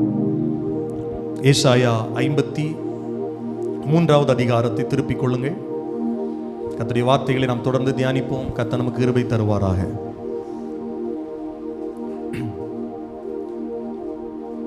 தொடர்ச்சியாய் சபை ஆராதனைகளிலே பங்கு பெறுகிறவர்களுக்கு இந்த வார்த்தைகள் தெளிவாய் விளங்கும், புரியும். ஆண்டவருடைய நாமம் மகிமைப்படுவதாக. நாம அப்போஸ்தலர் 3வது அதிகாரத்தில் தொடங்கணும். 3வது அதிகாரத்தில் பேதுரும் யோவானும் ஜெப வேளையில் செய்த அற்புதம், அதன் மூலமாய் ஜனங்கள் கர்த்தருடைய வார்த்தைகளை கேட்க கூடி வந்து பேதுருடைய பிரசங்கத்தில் ஜனங்கள் ரட்சிக்கப்பட்ட விதம், பேதுருடைய அதே சம்பவத்தை முன்னிட்டு பேதுருடைய அடுத்தடுத்த பிரசங்கங்கள், எந்த இடத்துல பேதுரு மறுதலிச்சாரோ அந்த இடத்துல கர்த்தருடைய நாமத்தை மகிமைப்படுத்தின விதம், இன்னும் எருசலேமில் கர்த்தருடைய வார்த்தை பரவின விதம், சமாரியாவில் இயேசுடைய ஊழியம், சமாரியாவுடைய பிலிப்புடைய ஊழியம், எத்தியோப்பிய மந்திரி இடத்துல பிலிப்பு செய்த ஊழியம், அதை தொடர்ந்து எத்தியோப்பிய மந்திரி ஞானஸ்நானம் எடுத்து கர்த்தருடைய ஊழியத்தை செய்கிறவனாக மாற காரணமாக இருந்த வேத பகுதி அங்கே வந்திருக்கிறோம். இப்போ ஏசாயா 53 வந்திருக்கிறோம். அவனுடைய முகவுரையை மட்டும் கடந்த வாரத்தில் தியானித்தோம். ஏசாயா 52:13 கடைசி வசனம் வரையிலும் வாசித்தோம், தியானித்தோம். ஆண்டவர் நமக்கு கிருபை தந்தார். அல்லேலூயா. இந்த வேத பகுதி ரொம்ப முக்கியமான வேத பகுதி என்று நான் உங்களுக்கு காண்பித்தேன். ஆண்டவராய் இயேசு கிறிஸ்துடைய உன்னத அனுபவம், அவருடைய பாடுகள், அவருடைய மரணம், அவருடைய உயிர்த்தெழுதல், அதன் மூலமாய் ஜனங்களுக்கு கர்த்தர் கொடுக்கிற ரட்சிப்பு, இவைகளை குறித்து இந்த மொத்தம் இதில் எத்தனை வசனம் இருக்குது? 15 வசனம் இருக்குது. 15 வசனங்களில் எழுதப்பட்டிருக்கிற ஒரு மனுஷனை கிறிஸ்துவுக்கு நேராக திருப்பி, ஏன்னா இந்த பகுதியை முன்னிட்டு தான் இயேசுவை பிலிப்பு பிரசங்கம் பண்ணுறார். அப்போது பிரசங்கம் பண்ணும்போது எத்தியோப்பிய மந்திரியுடைய வாக்குமூலம் என்னன்னா, என்ன விசுவாசிக்கிற அப்படின்னு கேட்டபோது, இயேசு கிறிஸ்து தேவனுடைய குமாரன் என்று விசுவாசிக்கிறேன். அப்போ இயேசு கிறிஸ்து தேவனுடைய குமாரன், இந்த பூமிக்கு பிதா அனுப்பின மீட்பின் திட்டத்தில் இயேசுவுக்கு தான் பெரிய பங்கு, இயேசு தான் அந்த மீட்பை கொண்டு வந்தார் என்கிறதை ஒரு மனிதன் புரிந்து கொள்ள, ரட்சிக்கப்பட இந்த வேத பகுதி போதுமானது. அதுவும் இயேசு கிறிஸ்துடைய பாடு மரணத்திற்கு முன்பு 700 வருஷத்துக்கு முன்னால் எழுதப்பட்ட தீர்க்க தரிசன பகுதி அற்புதமாய் எழுதப்பட்டிருக்கிறது. போன வாரத்தில் இந்த பகுதியின் தொடக்கத்தில் இயேசு கிறிஸ்துவை ஒரு ஊழியக்காரனாக இந்த பைபிள் எடுத்துரைக்கிறது. இந்த பகுதி சொல்லுகிறது, இதோ என்னுடைய தாசன், என்னுடைய ஊழியக்காரன், ஞானமாய் நடப்பார். இயேசு எப்படி ஞானமாய் நடந்தார்? கர்த்தருடைய வார்த்தைக்கு கீழ்ப்படிந்து பிதாவுடைய திட்டத்தை சிலுவையின் மரண பரியந்தம் அவர் கீழ்ப்படிந்தவராய் தாழ்த்தி, அதை பிலிப்பியர் 2 உங்களுக்கு கோட் பண்ணேன். அவ்வளவு ஞானமாய் நடந்தவர் உயர்த்தப்படுவார். எவ்வளவு உயர்த்தப்படுவார் அப்படின்னா, நான் உங்களுக்கு காண்பித்தேன், வானோர் பூதலத்தார் எல்லா நாவுகளும் அறிக்கை பண்ணும்படி, கர்த்தரே தெய்வம் என்று சொல்லும்படி இயேசுவின் நாமத்தை எல்லா நாமத்திற்கு மேலாக பிதாவாகிய தேவன் உயர்த்தினார் என்று சொல்லி பார்த்தோம். இவ்வளவு பாடுகள் எப்படிப்பட்டார் அவர்? அந்த கேடடைந்தார். மனுஷரை பார்க்கலும் அவருடைய முகப்பார்வை, மனுபுத்திரரை பார்க்கலும் அவருடைய ரூபம், இவ்வளவு அந்த கேடடைந்தபடியான அவரை கண்டு அநேகர் பிரமிப்படைந்தார்கள். அவருடைய அற்புதத்தை பார்த்தும் பிரமிப்படைஞ்சாங்க. இவ்வளவு அற்புதத்தை செஞ்சவரா இப்படி மரித்து போகிறார், இப்படி பாடுபடுறார் அப்படின்னு பிரமிச்சாங்கன்னு சொல்லி உங்களுக்கு காண்பித்தேன். அதை தொடர்ந்து அதன் மூலமாக ஜனங்களை அவர் ரட்சிப்பார். பிரதான ஆசாரியனுடைய ஊழியம், ஜனங்கள் மேல், ஜாதிகள் மேல் தெளிப்பார். இன்றைக்கு நம் கண்கள் பார்க்கிற இந்த எழுப்புதல் உலகம் முழுவதிலும் இன்றைக்கு இயேசுவை பின்பற்றுகிறவர்கள் இருக்கிறார்கள். காரணம் இயேசு கிறிஸ்துடைய சிலுவை மரணம். அவர் நிமித்தம் தங்கள் வாயை ராஜாக்கள் பொத்தி கொள்ளுவார்கள் என்று பார்த்தோம். ஏன்னா அவங்க தங்களுக்கு தெரிவிக்கப்படாததை கேள்விப்பட்டார்கள், கண்டார்கள், கேள்விப்படாததை அறிந்து கொண்டார்கள். இப்படி மனுக்குலத்திற்கு ஒரு ரட்சிப்பு வருமா அப்படிங்கிறத அறிந்தார்கள். இதோட நம்ம போன வாரம் முடித்தோம். இதிலிருந்து இன்றைக்கு அடுத்த 3 வசனங்களை மாத்திரம் இன்னைக்கு தியானிக்க போகிறோம் சுருக்கமாக.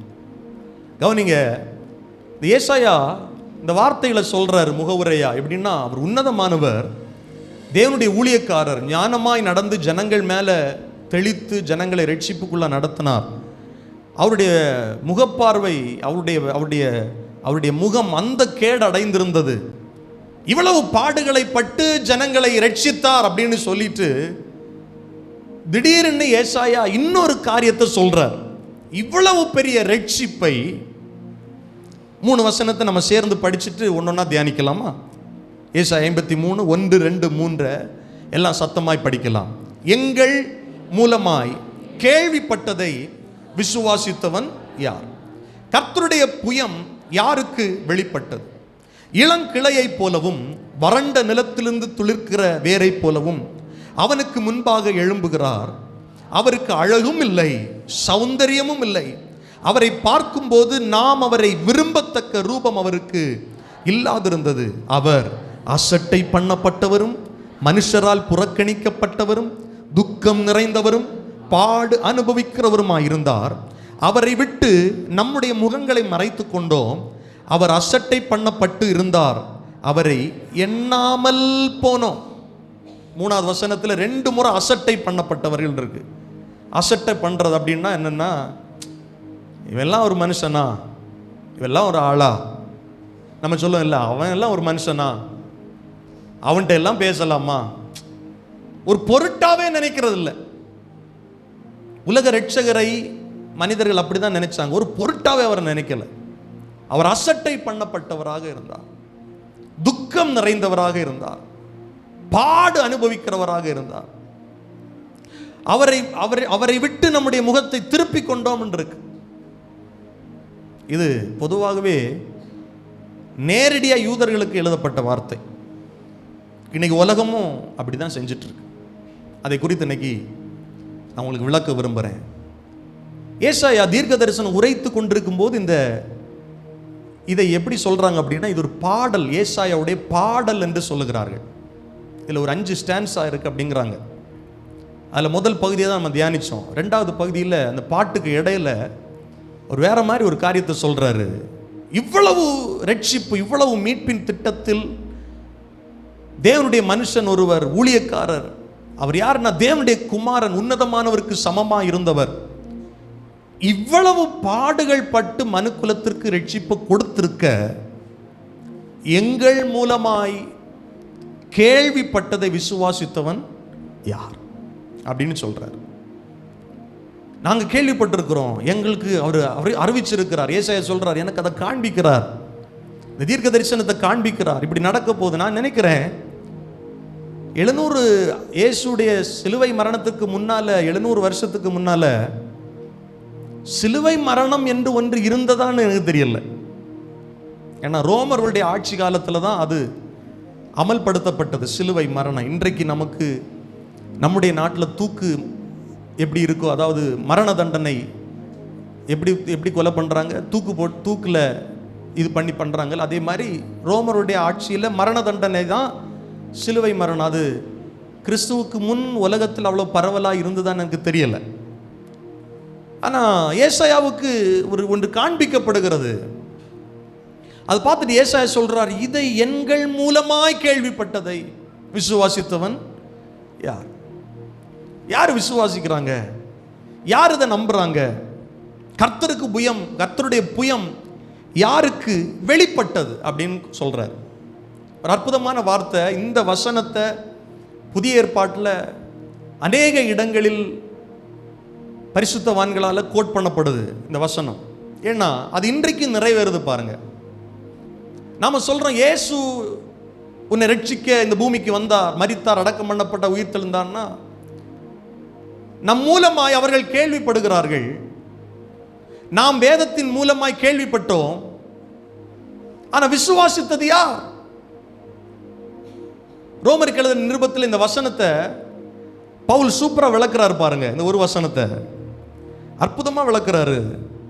அது நீங்க படிச்சாலே விளங்கிரும், புரிஞ்சிடும், சும்மா வாசிச்சாலே புரிஞ்சிடும். ஏன்னா இந்த பகுதியில், இந்த பகுதி ஏன் எழுதி இருக்கிறார் அப்படின்னு நிறைய பேருக்கு விளங்காது, புரியாது. ஆனா கவனிங்க, ரோமர் 10வது அதிகாரத்தில் வேதம் சொல்லுகிறது. அதுல நீங்க 9லேருந்தே வாசிக்கணும், அப்பதான் உங்களுக்கு விளங்கும்.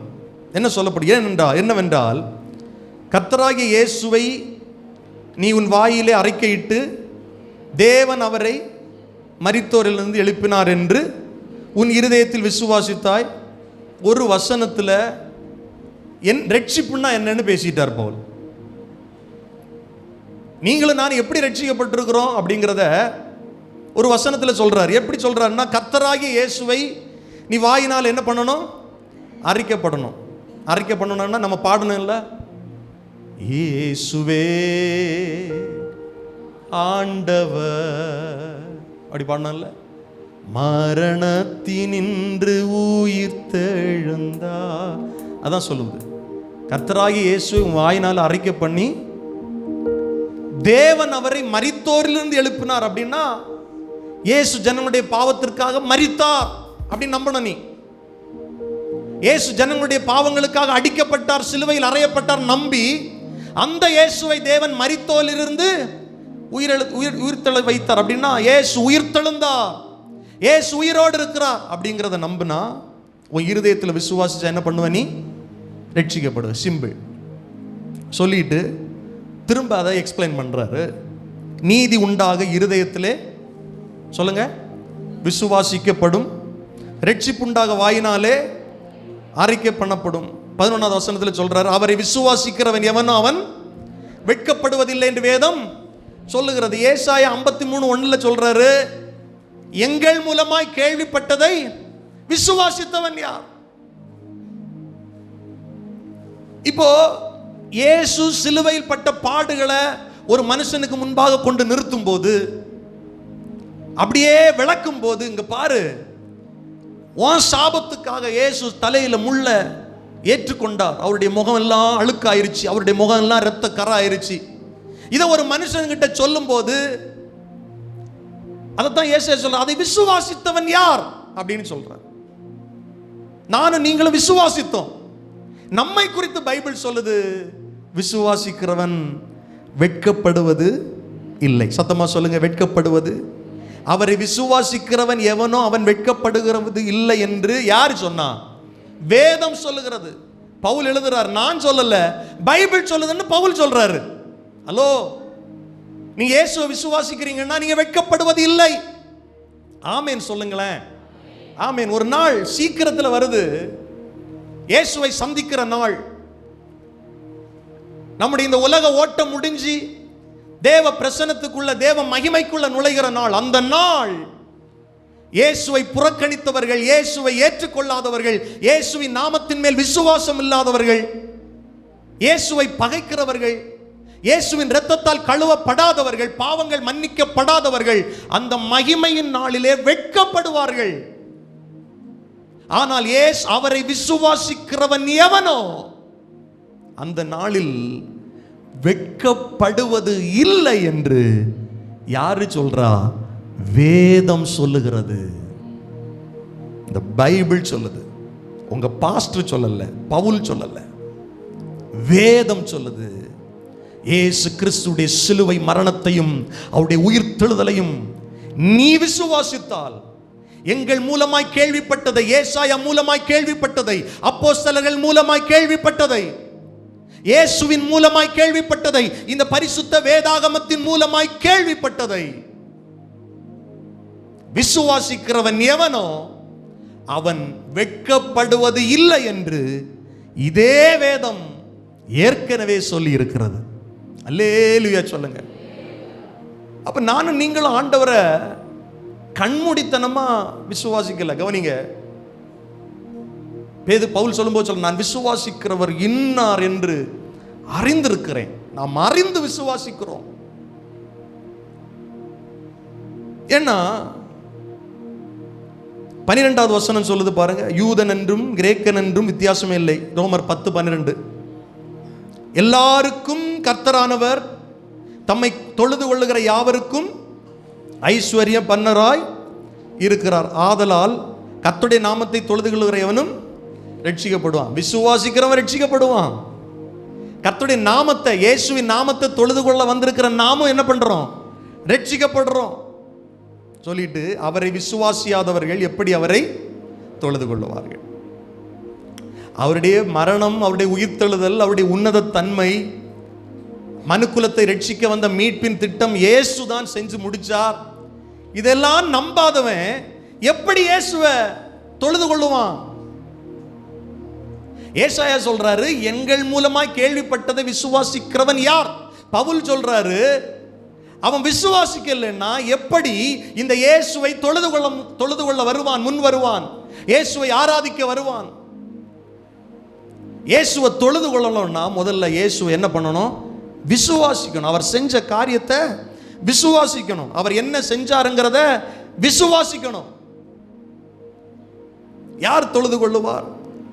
அவரை குறித்து கேள்விப்படாதவர்கள் எப்படி சொல்லுங்க விசுவாசிப்பார்கள்? இப்போ பிலிப்பு வாசிச்சுட்டே அந்த எத்தியோப்பிய மந்திரி வந்து ஏசாயா 53 வாசிச்சுட்டே இருக்கிறார். வாசிக்கிறாரு, ஆனா அவருக்கு விளங்கல, புரியல. அப்போ அந்த எத்தியோப்பிய மந்திரியிடத்தில் இயேசுவை குறித்து சொல்லுவதற்காக பிலிப்புவை கர்த்தர் அனுப்புறார். அனுப்பின உடனே எத்தியோப்பிய மந்திரிட்ட பிலிப்பு என்ன கேட்கிறாரு, நீ படிக்கிறது உனக்கு தெரியுதா அப்படின்னு கேட்கிறார். அவன் சொல்றான், ஒரு மனுஷன் எனக்கு இதை சொல்லி தரலன்னா எனக்கு எப்படி தெரியும்?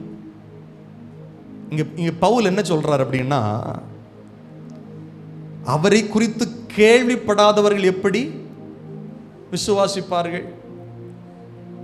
பிரசங்கிக்கிறவன் இல்லாவிட்டால் எப்படி கேள்விப்படுவார்? கவனிங்க, அன்றைக்கு எத்தியோப்பிய மந்திரியிடத்தில் கர்த்தர் பிலிப்புவை அனுப்பலைன்னா அவன் படிச்சுட்டு அப்படியே எங்க பண்ணியிருப்பான்? அப்படியே அவன் ஊருக்கு போயிருப்பான். அப்ப இங்க பிரசங்கம் எதுக்கு தேவைப்படுது? சபையில ஏன் பிரசங்கம் பண்றோம்? சுவிசேஷ பிரசங்கங்கள் ஏன் தேவைப்படுது? ஜனங்கள் கேள்விப்படணுமே. எத்தியோப்பிய மந்திரி ரட்சிக்கப்பட வெறும் பைபிள் ரீடிங் மட்டும் போதல. அதுல என்ன சொல்லப்பட்டிருக்கிறது, யாரை குறித்து சொல்லப்பட்டிருக்கிறது, அவர் என்ன செஞ்சிருக்கிறாரு, அவருக்கும் எனக்கும் என்ன தொடர்பு, இத பிலிப்பு விளக்கி பேசணும். அதனால நம்ம வாசிச்சோம், 8வது அதிகாரத்தில் என்ன சொல்லப்பட்டிருக்கிறது? இந்த வேத வாக்கியங்களை முன்னிட்டு பிலிப்பு இயேசு கிறிஸ்துவை குறித்து என்ன பண்ணா? பிரசங்கம் பண்ணான். இங்க பவுல் என்ன சொல்றாரு? பிரசங்கிக்கிறவன் இல்லாவிட்டால் எப்படி கேள்விப்படுவார்கள்? அனுப்பப்படாவிட்டால் 15வது வசனம் பாருங்க, ரோமர் 10:15. அனுப்பப்படாவிட்டால் எப்படி பிரசங்கிப்பார்கள்? சமாதானத்தை கூறி நற்காரியங்களை சுவிசேஷமாய் அறிவிக்கிறவருடைய பாதங்கள் எவ்வளவு அழகானவைகள் என்று எழுதியிருக்கிறதை கவனிங்க. இன்னைக்கு சுவிசேஷத்தை சொல்ல போகிற ஜனங்களை மக்கள் அடிக்கிறாங்க, உதாசீனப்படுத்துறாங்க, பைபிள் எல்லாம் கிழிச்சு போடுறாங்க, துண்டு பிரதி எல்லாம் கிழிச்சு போடுறாங்க, அவமானமா என்றாங்க. வேதம் என்ன சொல்லுது? சுவிசேஷனுடைய பாதங்கள் ஒரு ஒரு கிராமத்திற்குள்ள படுமானால் அது எவ்வளவு அழகு தெரியுமா? இயேசுடைய பாதங்கள் அன்றைக்கு சமாரியாவில் பட்டதுனால சமாரியாவில் அநேக ரட்சிக்கப்பட்டார்கள். பிலிப்புடைய பாதங்கள் சமாரியா பட்டணத்தில் பட்டதுனால சமாரியர்கள் அநேக ரட்சிக்கப்பட்டார்கள். மிஷனரிகளுடைய பாதங்கள் இந்திய தேசத்தில் பட்டதுனால யோசிச்சு பாருங்க, இன்றைக்கு நீங்களும் நானும் கர்த்தரை அறிந்திருக்கிறோம். சமாதானத்தை கூறி நல்ல காரியங்களை சுவிசேஷமாய் அறிவிக்கிறவருடைய பாதங்கள் எவ்வளவு அழகா இருக்கிறது. அவமானம் இல்ல, அழகு. பைபிள் சொல்லுது, கர்த்தருடைய சுவிசேஷம் அவமானம் இல்லை, கர்த்தருடைய சுவிசேஷம் வெட்கம் இல்லை.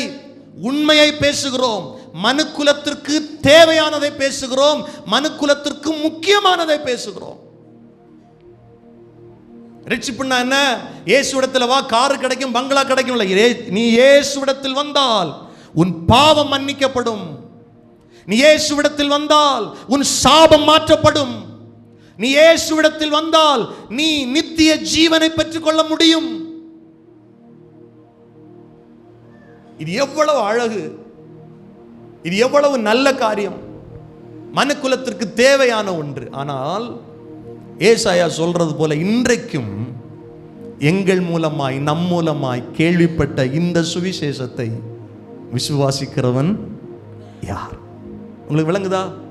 பாஸ்டர், நான் எவ்வளவோ சொல்லிட்டேன், எவ்வளவோ உங்களுக்கு ஜோம் பண்றேன், எவ்வளவோ ஊழியம் செய்கிறேன், திரும்ப திரும்ப பேசும்போதெல்லாம் இந்த இயேசுவை பத்தி சொல்றேன், ஆளு மாறின மாதிரியே தெரியலையே. பைபிள் அப்படிதான் சொல்லுது, விசுவாசித்தவன் யார்? அப்போ அந்த இடத்துல கூட நம்ம மேல ஆண்டவர் வச்ச கிருபையை கொஞ்சம் யோசிச்சு பார்க்கணும். நம்மை ஆண்டவர் விசுவாசிக்க வச்சுட்டாரு, இதுதான் கிருபை. புரியுதா உங்களுக்கு? இது எல்லாருக்கும் கொடுக்கப்படல, எல்லாருக்கும் கொடுக்கப்படல. இந்த மேன்மை எல்லாருக்கும் கொடுக்கப்படல. எங்கள் மூலமாய் கேள்விப்பட்டதை விசுவாசித்தவன் யார்? கர்த்தருடைய புயம் யாருக்கு வெளிப்பட்டது?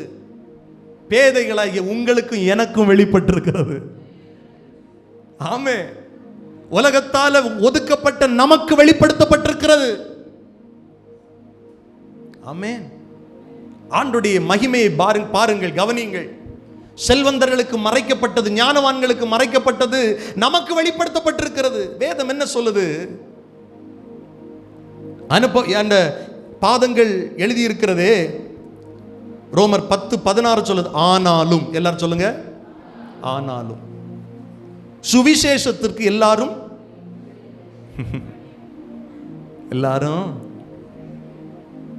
1000 பேர் கூடுற இடத்துல இயேசுடைய அன்பை சொன்னா,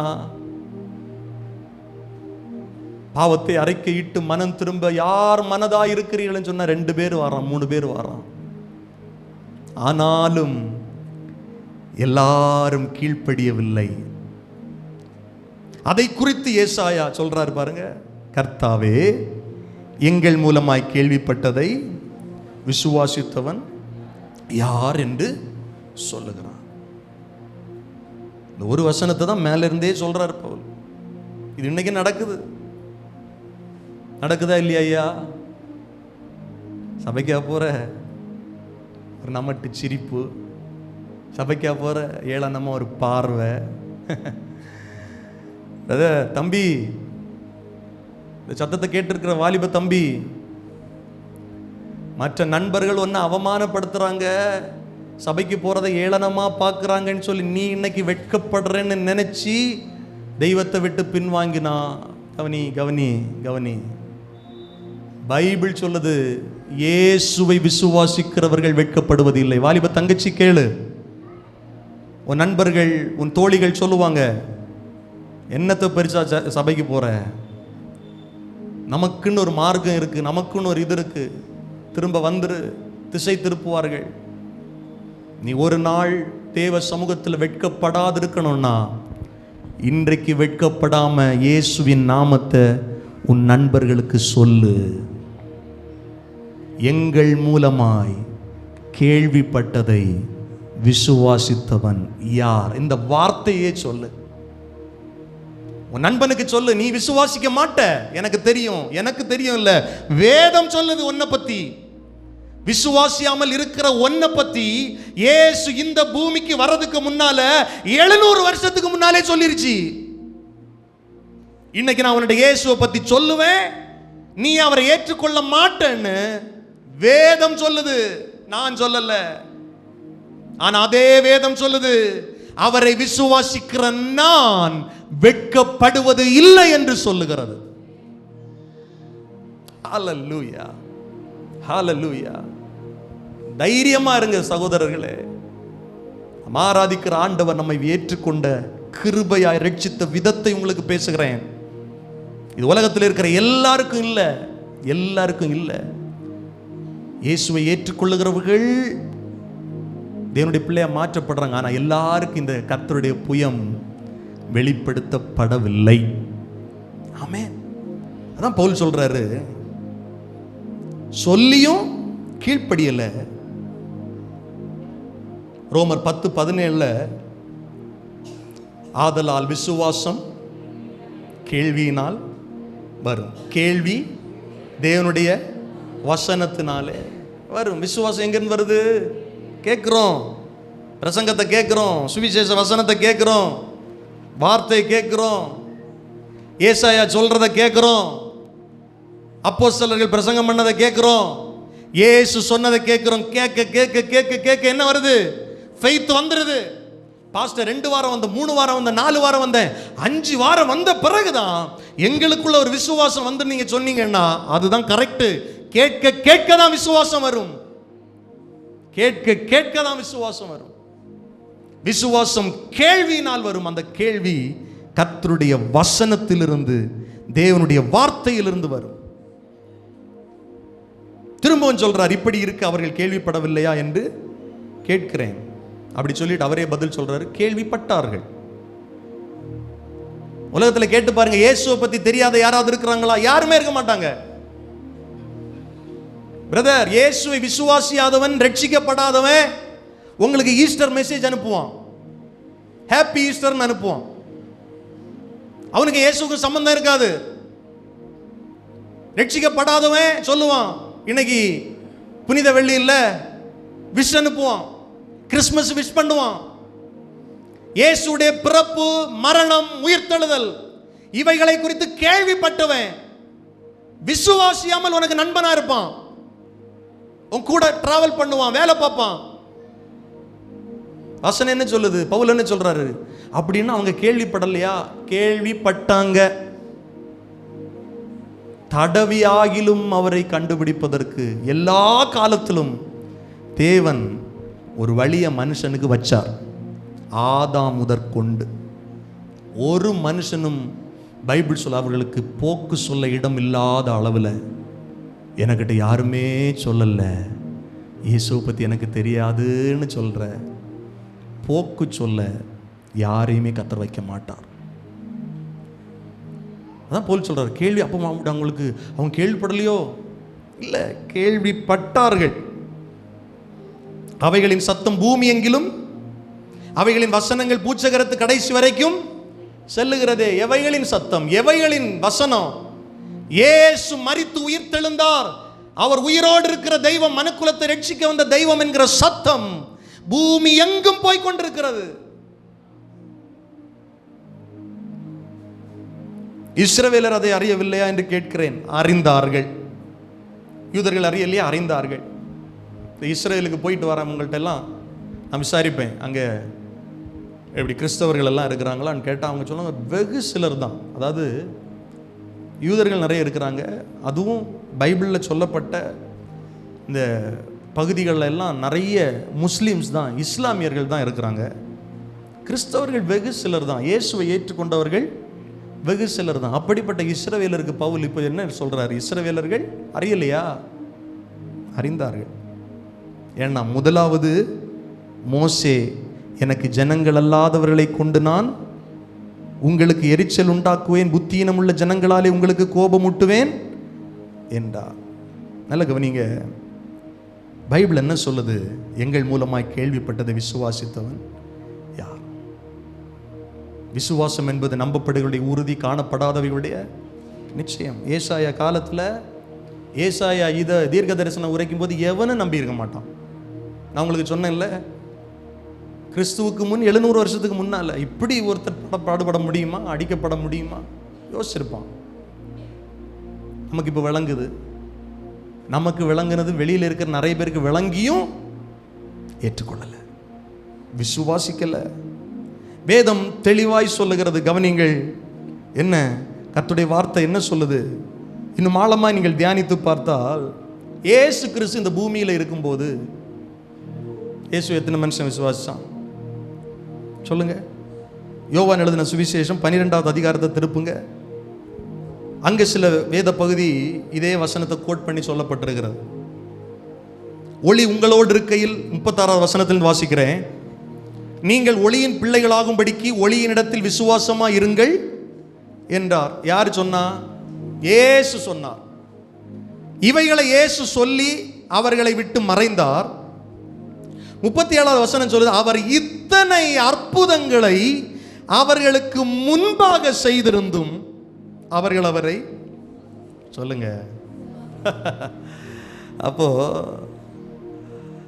இயேசுடைய ஊழியத்தை பார்த்தவங்களே, இயேசு செஞ்ச அற்புதத்தை பார்த்தவங்களே அவர் என்ன பண்ணல? ஏசாயா சொல்றாரு, கேள்விப்பட்டதை விசுவாசிக்கிறவர்கள். அங்க பவுல் சொல்றாரு, எங்கள் மூலமாய் கேள்விப்பட்ட அதை கோட் பண்றாரு, கேட்டும் விசுவாசி. இப்போ இயேசு நேரே வந்து அற்புதம் செய்றார். பைபிள் என்ன சொல்லுது? இத்தனை அற்புதங்களை அவர்களுக்கு முன்பாக செய்திருந்தும் அவர்கள் அவரை விசுவாசிக்கவில்லை. ஏன் விசுவாசிக்கலைன்னா, நம்ம வாசிச்ச ஏசாயா 53:1 நிறைவேறும்படி அடுத்த வசனம் சொல்லுது. யோவான் 12:38, கர்த்தாவே எங்கள் மூலமாய் கேள்விப்பட்டதை விசுவாசித்தவன் யார்? கர்த்தருடைய புயம் யாருக்கு? ஏசாயா தீர்க்கதரிசி சொன்ன வசனம் நிறைவேறும்படி எல்லாம் நடந்தது. கண்ணுனால பார்த்தும் இருதயத்தில் உணராம குணப்படாம இருக்கும்படி, நான் அவர்களை ஆரோக்கியமாக்காமல் இருக்கும்படி அவர்கள் கண்களை குருடாக்கி அவர்கள் இருதயத்தை கடினமாக்கினார் என்றான். ஏசாயா அவருடைய மகிமை கண்டு அவரை குறித்து பேசுகிற போது இவைகளை சொன்னான். கவனிங்கிற என்னுடைய பிள்ளைகளே, அப்போ இவ்வளவு பெரிய ஒரு ரட்சிப்பு மனுக்குலத்திற்கு வைக்கப்பட்டிருக்கிறது என்பதை கேள்விப்பட்டிருக்கிறவர்கள் எல்லாரும், ஆனால் விசுவாசித்தவர்கள் வெகு சிலர். ஹல்லேலூயா.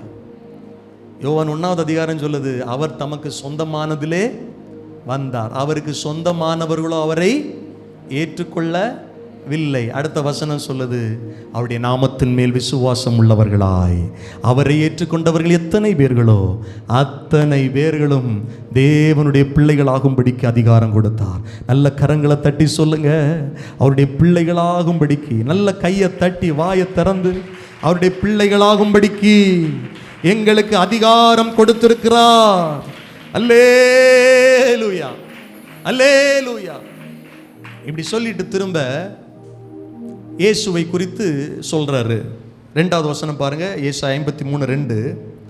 இளங்கிளையை போலவும் வறண்ட நிலத்திலிருந்து துளிர்க்கிற வேரை போலவும் அவனுக்கு முன்பாக எழும்புகிறார்.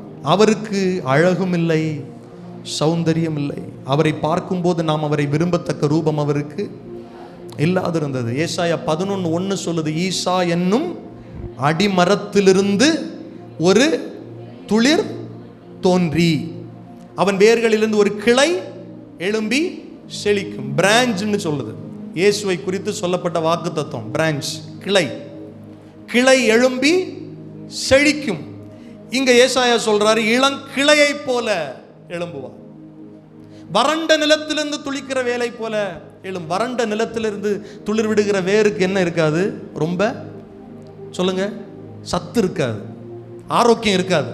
பார்க்கறதுக்கு வறண்ட நிலத்திலிருந்து ஒரு வேறு துளிர்த்து வருதுன்னா, அதாவது நிறைய தண்ணீர் இருக்கிற இடங்களிலிருந்து வளர்ற விருட்சம் ஓங்கி படரும் வளரும். வறண்ட நிலத்தில் இருந்து வருகிற வேர் அவ்வளவு இதாக இருக்காது பார்வைக்கு. இளங்கிளை அப்படின்னு இன்னொரு டிரான்ஸ்லேஷனில் எப்படி சொல்லப்படுதுன்னா, இளங்கிளைன்னா என்னன்னா, இந்த நம்ம மரத்தில் எல்லாம் சில மரங்களில் உங்களுக்கு தெரியும், இந்த எக்ஸ்ட்ரா ஒரு ஒரு எப்படி சொல்கிறது, ஒரு ஒரு பலா மரம் இருக்குன்னு வச்சுக்கோங்களேன். அதுக்கு என்ன பேர் கரெக்டாக மறந்து போச்சு. அந்த பலா மரத்தில், பலா மரம் இல்லை, இன்னொன்று முளைச்சி வரும். அது என்ன சொல்லுவாங்க? எதை சொல்கிறீங்க கரெக்டாக? காளான். காளான் இல்லை, இன்னொன்று களையா? ஆமாம், அது மாதிரி வரும் பாருங்க, உங்களை எல்லாம் பார்த்துருப்பீங்க. அது போல ஒரு அர்த்தம் இந்த இடத்துல வருது ஆக்சுவலாக. அதாவது ஒரிஜினல் பலாமரம் இல்லை, பலாமரத்திலிருந்து கிளைகள் வரும், பலா கிளைகள் வரும், அது வேற. ஆனால் அதையும் தாண்டி இந்த மழை காலத்துல எல்லாம் அந்த பாசி மாதிரி இருந்து அதெல்லாம் எடுத்து ஆட்டுக்கெல்லாம் சாப்பிட கொடுப்பாங்க பாருங்க. கரெக்ட்னு சொன்னீங்க. என்னது? அதே தான் எக்ஸ்ட்ரா. ஆக்சுவலா இயேசுவை அவர்கள் அந்த கேட்டகரியில நினைச்சாங்க. யாரு? யூதர்கள். யோசிச்சு பாருங்க, எவ்வளவு கீழ்த்தரமா நினைச்சாங்க. இவரா? அதுதான் சொன்னாங்க, இவன் கலிலேயன் அல்லவா அப்படின்னு சொன்னாங்க ஒரு இடத்துல. இன்னொரு இடத்துல, இவன் பிசாசுகளுடைய தலைவன் பெயல்சபூலா இருக்கிறான் அப்படின்னு சொன்னாங்க. எவ்வளவு கீழ்த்தரமா இயேசுவை பேசணுமோ பேசினாங்க. அதான் ஏசாயா சொல்றார், இளங்கிளையை போல. அப்படின்னா அதுக்கு கேரண்டி இல்லை, அதை மனுஷன் வளர விட மாட்டான். ஏன்னா அது வந்துருச்சுன்னா மரம் கெட்டுரும். நல்ல கவனிங்க, கர்த்தருடைய வார்த்தை சொல்லுது, அது போல எழும்புறார். ஏன்னா அவருக்கு அழகும் இல்லை, சௌந்தரியம் இல்லை. அவரை பார்க்கும்போது நாம் அவரை விரும்பத்தக்க ரூபம் அவருக்கு இல்லாதிருந்தது. அழகுமில்லை, சௌந்தரியமில்லை, அந்த கெடுற்றார் என்னையும் மீட்க. பாத்தீங்களா, அழகே இல்லை அவருக்கு. ஏன்னா எல்லாம் என்ன நினைச்சாங்கன்னா, மேசியான்னா வந்து 2 சண்டையை போட்டு பயங்கரமா அவரை யாரும் ஒன்றும் செய்ய முடியாது. அவர் சிலுவைக்கு போகும்போது ஜனங்களால் அவர் ஏற்றுக்கொள்ளப்படாதவரா இருந்தார். ஏன்னா நீங்க எம்மா ஒரு சீஷர்கள் நடந்து போய்கிட்டே இருப்பாங்க. போயிட்டு இருக்கும்போது இயேசு, உயிர்த்தெழுந்த இயேசு அவர்கிட்ட போய், ஏன் நீங்கள் துக்க முகமாக போகிறீங்கன்னு விசாரிக்கும் போது, உமக்கு தெரியாதா எருசலேமில் நடந்த காரியம்? இயேசுன்னு ஒருத்தர் இருந்தார். அவர் ஜனங்களெல்லாம் நல்லா நேசிச்சார், பயங்கர அற்புத அடையாளங்கள்லாம் செஞ்சாருன்னு சொல்லிட்டு ஒரு வார்த்தை சொல்லுவாங்க. அவர் இஸ்ரவேலை மீட்டு ரட்சிப்பார் என்று எண்ணினோம் அப்படின்னு சொல்லுவார். அப்படின்னா அவர் 5 அப்பமும் 2 மீனும் கொடுக்கும்போது நல்லா இருந்துச்சு, குருடனுக்கு பார்வை கொடுக்கும்போது நல்லா இருந்துருச்சு, இன்னும் அவர் அற்புதம் காற்றையும் கடலையும் அதட்டின போதெல்லாம் நல்லா இருந்துருச்சு, இவர் தான் அப்படின்னு நினைச்சோம். ஆனா சிலுவைக்கு போகும்போது எங்களால் அதை ஏற்றுக்கொள்ள முடியல. வேதம் இங்க என்ன சொல்லுது? அவர் அசட்டை பண்ணப்பட்டவராயிருந்தார், அவருக்கு அழகும் இல்லை, சௌந்தரியம் இல்லை, இளங்கிளையை போல இருந்தார். 3வது வசனம் சொல்லுது, அவர் அசட்டை பண்ணப்பட்டவரும் மனுஷரால் புறக்கணிக்கப்பட்டவரும் துக்கம் நிறைந்தவராயிருந்தார். இதெல்லாம் பார்க்கும்போது சீஷர்களுக்கே நம்பிக்கை போயிருச்சு, பேதுருவுக்கே நம்பிக்கை போயிருச்சு. எல்லாரும் இயேசுவை விட்டு அகன்று போனார்கள். யோசிச்சு பாருங்க, அவ்வளவு நாள் இயேசுவிடத்தில் நன்மை பெற்ற சீஷர்கள் கூட இயேசுவோடு கூட இல்லை. இயேசுவை அவர்கள் அசட்டை பண்ணினார்கள், இயேசுவை விட்டு பின்தங்கி போனார்கள், பின்வாங்கி போனார்கள். அவர் தனித்து விடப்பட்டார். கெத்செமனே தோட்டத்தில் கர்த்தருடைய வார்த்தை சொல்லுகிறது, மத்தேயு 26வது அதிகாரத்தில், அவர் துக்கம் நிறைந்தவராயிருந்தார், துக்கம் நிறைந்தவராயிருந்தார். மத்தேயு 26:36. அப்பொழுது இயேசு அவர்களுடைய கெத்செமனே எனப்பட்ட இடத்திற்கு வந்து சீஷர்களை நோக்கி, நான் அங்கே போய் ஜெபம் பண்ணவும் நீங்கள் இங்கே உட்கார்ந்திருங்கள் என்று சொல்லி பேதுருவையும் செபதேயுவின் குமாரர் இருவரையும் கூட்டிக் கொண்டு துக்கமடையவும் வியாகுலப்படவும் தொடங்கினார். இங்கே பைபிள் என்ன சொல்லுது? துக்கம் நிறைந்தவரும் பாடு அனுபவித்தவருமாய் இருந்தார். மத்தேயு 26:29 சொல்லுது, சற்று அப்புறம் போய் முகம் குப்புற விழுந்து, என் பிதாவை இந்த பாத்திரம் என்னை விட்டு நீங்க கூடுமானால் நீங்கும்படி செய்யும், ஆகிலும் என் சித்தத்தின்படி அல்ல உம்முடைய சித்தத்தின்படி ஆக கடவது என்று சொன்னார். துக்கப்படவும் வியாகுலப்படவும் தொடங்கினார். சீஷர்கள் அசட்டை பண்ணாங்க. பிலாத்துவுக்கு முன்பாக யூதர்கள் என்ன சொன்னாங்கன்னா, இவனை அகற்றும். இங்க பைபிள் என்ன சொல்லுது? மனுஷரால் புறக்கணிக்கப்பட்டார். ஒரு மனுஷன் கூட, நான் என்ன நினைச்சு பார்க்கிறேன்னா, அவரை பரிதாபமாக கூட பார்க்கவில்லை. இன்னைக்கு எவ்வளவு கொடுமையான ஒரு மனுஷனா இருக்கட்டுமே, நம்ம மனசுல என்ன நினைப்போம்? சே, இருந்தாலும் பாவம் இல்லை. அந்த நிலையில் கூட இயேசுவை யாரும் நினைக்கவில்லை. பைபிள் அப்படி சொல்லுது, மனுஷரால் புறக்கணிக்கப்பட்ட. தம்பி, இந்த வார்த்தையெல்லாம் கவனிச்சுட்டு இருக்கிறல்ல? இயேசு ஏன் புறக்கணிக்கப்பட்டார் தெரியுமா? நீ புறக்கணிக்கப்படக்கூடாது என்பதற்காக, நீ கைவிடப்படக்கூடாது என்பதற்காக. இந்த இயேசுவை நீ மறுதலித்தாய் என்றால் யோசிச்சு பாரு. ஒரு காலத்துல எங்கேயோ இருந்த உன்னை தேடி வந்து, ஒரு காலத்தில் எல்லாரும் உன்னை புறக்கணிச்சாங்க, ஆனா இயேசு உன்னை புறக்கணிக்கல. அந்த இயேசுவை எல்லாரும் புறக்கணித்தார்கள். துக்கம் நிறைந்தவராயிருந்தார், பாடு அனுபவிக்கிறவராயிருந்தார். அவரை விட்டு நம்முடைய முகங்களை எப்படி கொண்டோம்? மறைத்து கொண்டோம். அப்படின்னா, இவர் எனக்கு தேவையில்லை, இவர் எனக்கு வேண்டாம். இன்னைக்கு சபையில் ஆராதிக்கிற தேவ பிள்ளையே, ஏதாவது சூழ்நிலையில் இப்படி நினைச்சிருக்கிறீங்களா? இயேசு எனக்கு வேண்டாம் நினைச்சிருக்கிறீங்களா? அந்த கல்வாரி அன்பை எண்ணி பார்க்க முடியாம உங்க முகத்தை மறைத்துக் கொள்ளுகிறீர்களா? யோசிச்சு பாருங்க. ஆண்டவரிடத்துல வாருங்க.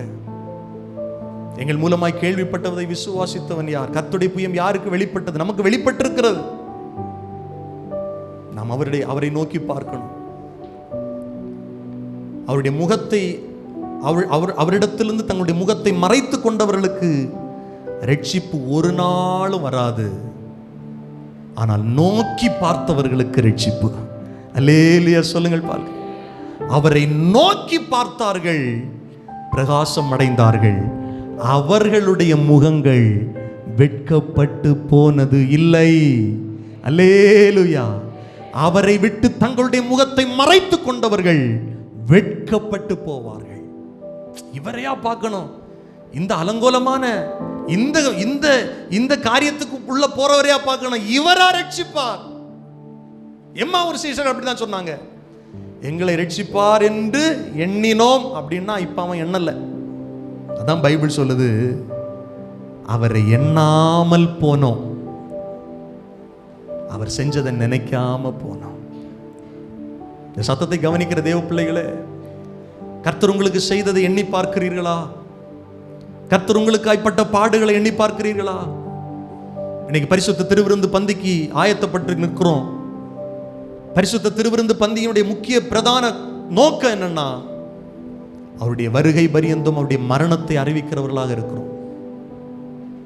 இது உங்களுக்காக பிற்கப்படுகிற என்னுடைய சரீரம், இது உங்களுக்காக சிந்தப்படுகிற என்னுடைய ரத்தம் என்று சொல்லி ஆண்டவர் என்ன சொன்னார்? என்னை நினைவு கூறும்படி இதை செய்யுங்கள், என்னை எண்ணி பாருங்கள். உலகம் எண்ணி பார்க்காது. அதனால கர்த்தருடைய பந்திக்கு வந்தா என்ன பிரதர், பிரெட் எடுத்து அந்த ரசத்தை குடிச்சா என்ன நடக்க போகுது? பிரெட் ரசம் இல்லை முக்கியம். அங்க எனக்காக இது போல அவருடைய சரீரம் பிற்கப்பட்டது, அதை நான் நினைச்சு பார்க்கிறேன், எண்ணி பார்க்கிறேன். ஆனா விசுவாசியாதவர்களை குறித்து, அவிசுவாசிகளை குறித்து பைபிள் சொல்லுது, எண்ணாமல் போனார்கள், நினைச்சு பார்க்காம போனாங்க. ஆனா நீங்களும் நானும் அப்படி இல்லை, அவருடைய மரணத்தை தெரிவிக்கிறீர்கள். இயேசு சொன்னார், என்னை நினைவு கூறும்படி இதை செய்யுங்கள். அதான் மாதம் ஒரு முறை அதை செய்யறோம். மாதம் ஒரு முறையா நினைவு கூறணும் இல்லை, டெய்லி எண்ணி பார்க்கணும் ஆண்டவர் செய்த நன்மைகளை. நம்ம எல்லாரும் அப்படி எழுந்து நிற்கலாமா? ஒப்பு கொடுத்தீரையா உம்மையே எனக்காக, உலகின் ரட்சகரே, உன்னத பலியாக. ரெண்டு கரங்களை உயர்த்தியே ஒப்பு கொடுத்தீரையா உம்மையே எனக்காக, உலகின் ரட்சகரே, உன்னத பலியாக. எங்களை வாழ வைக்க சிலுவையில் தொங்கி நீ, எங்களை வாழ வைக்க சிலுவையில். ரெண்டு கரங்களை உயர்த்தியே நோக்கி பார்த்ததினா பிழைத்து கொண்டோமையா, உம்மை நோக்கி பார்த்ததினா எண்ணி பார்க்கிறோம், பிழைத்து உண்மையாய் சொல்லுவோம், ஒப்பு கொடுத்தீரையா உம்மையே எனக்காக, உலகின் ரட்சகரே, உன்னத பலியாக. மீட்கும் பொருளாக உம் ரத்தம் சிந்தி நீரே, மீட்கும் பொருளாக.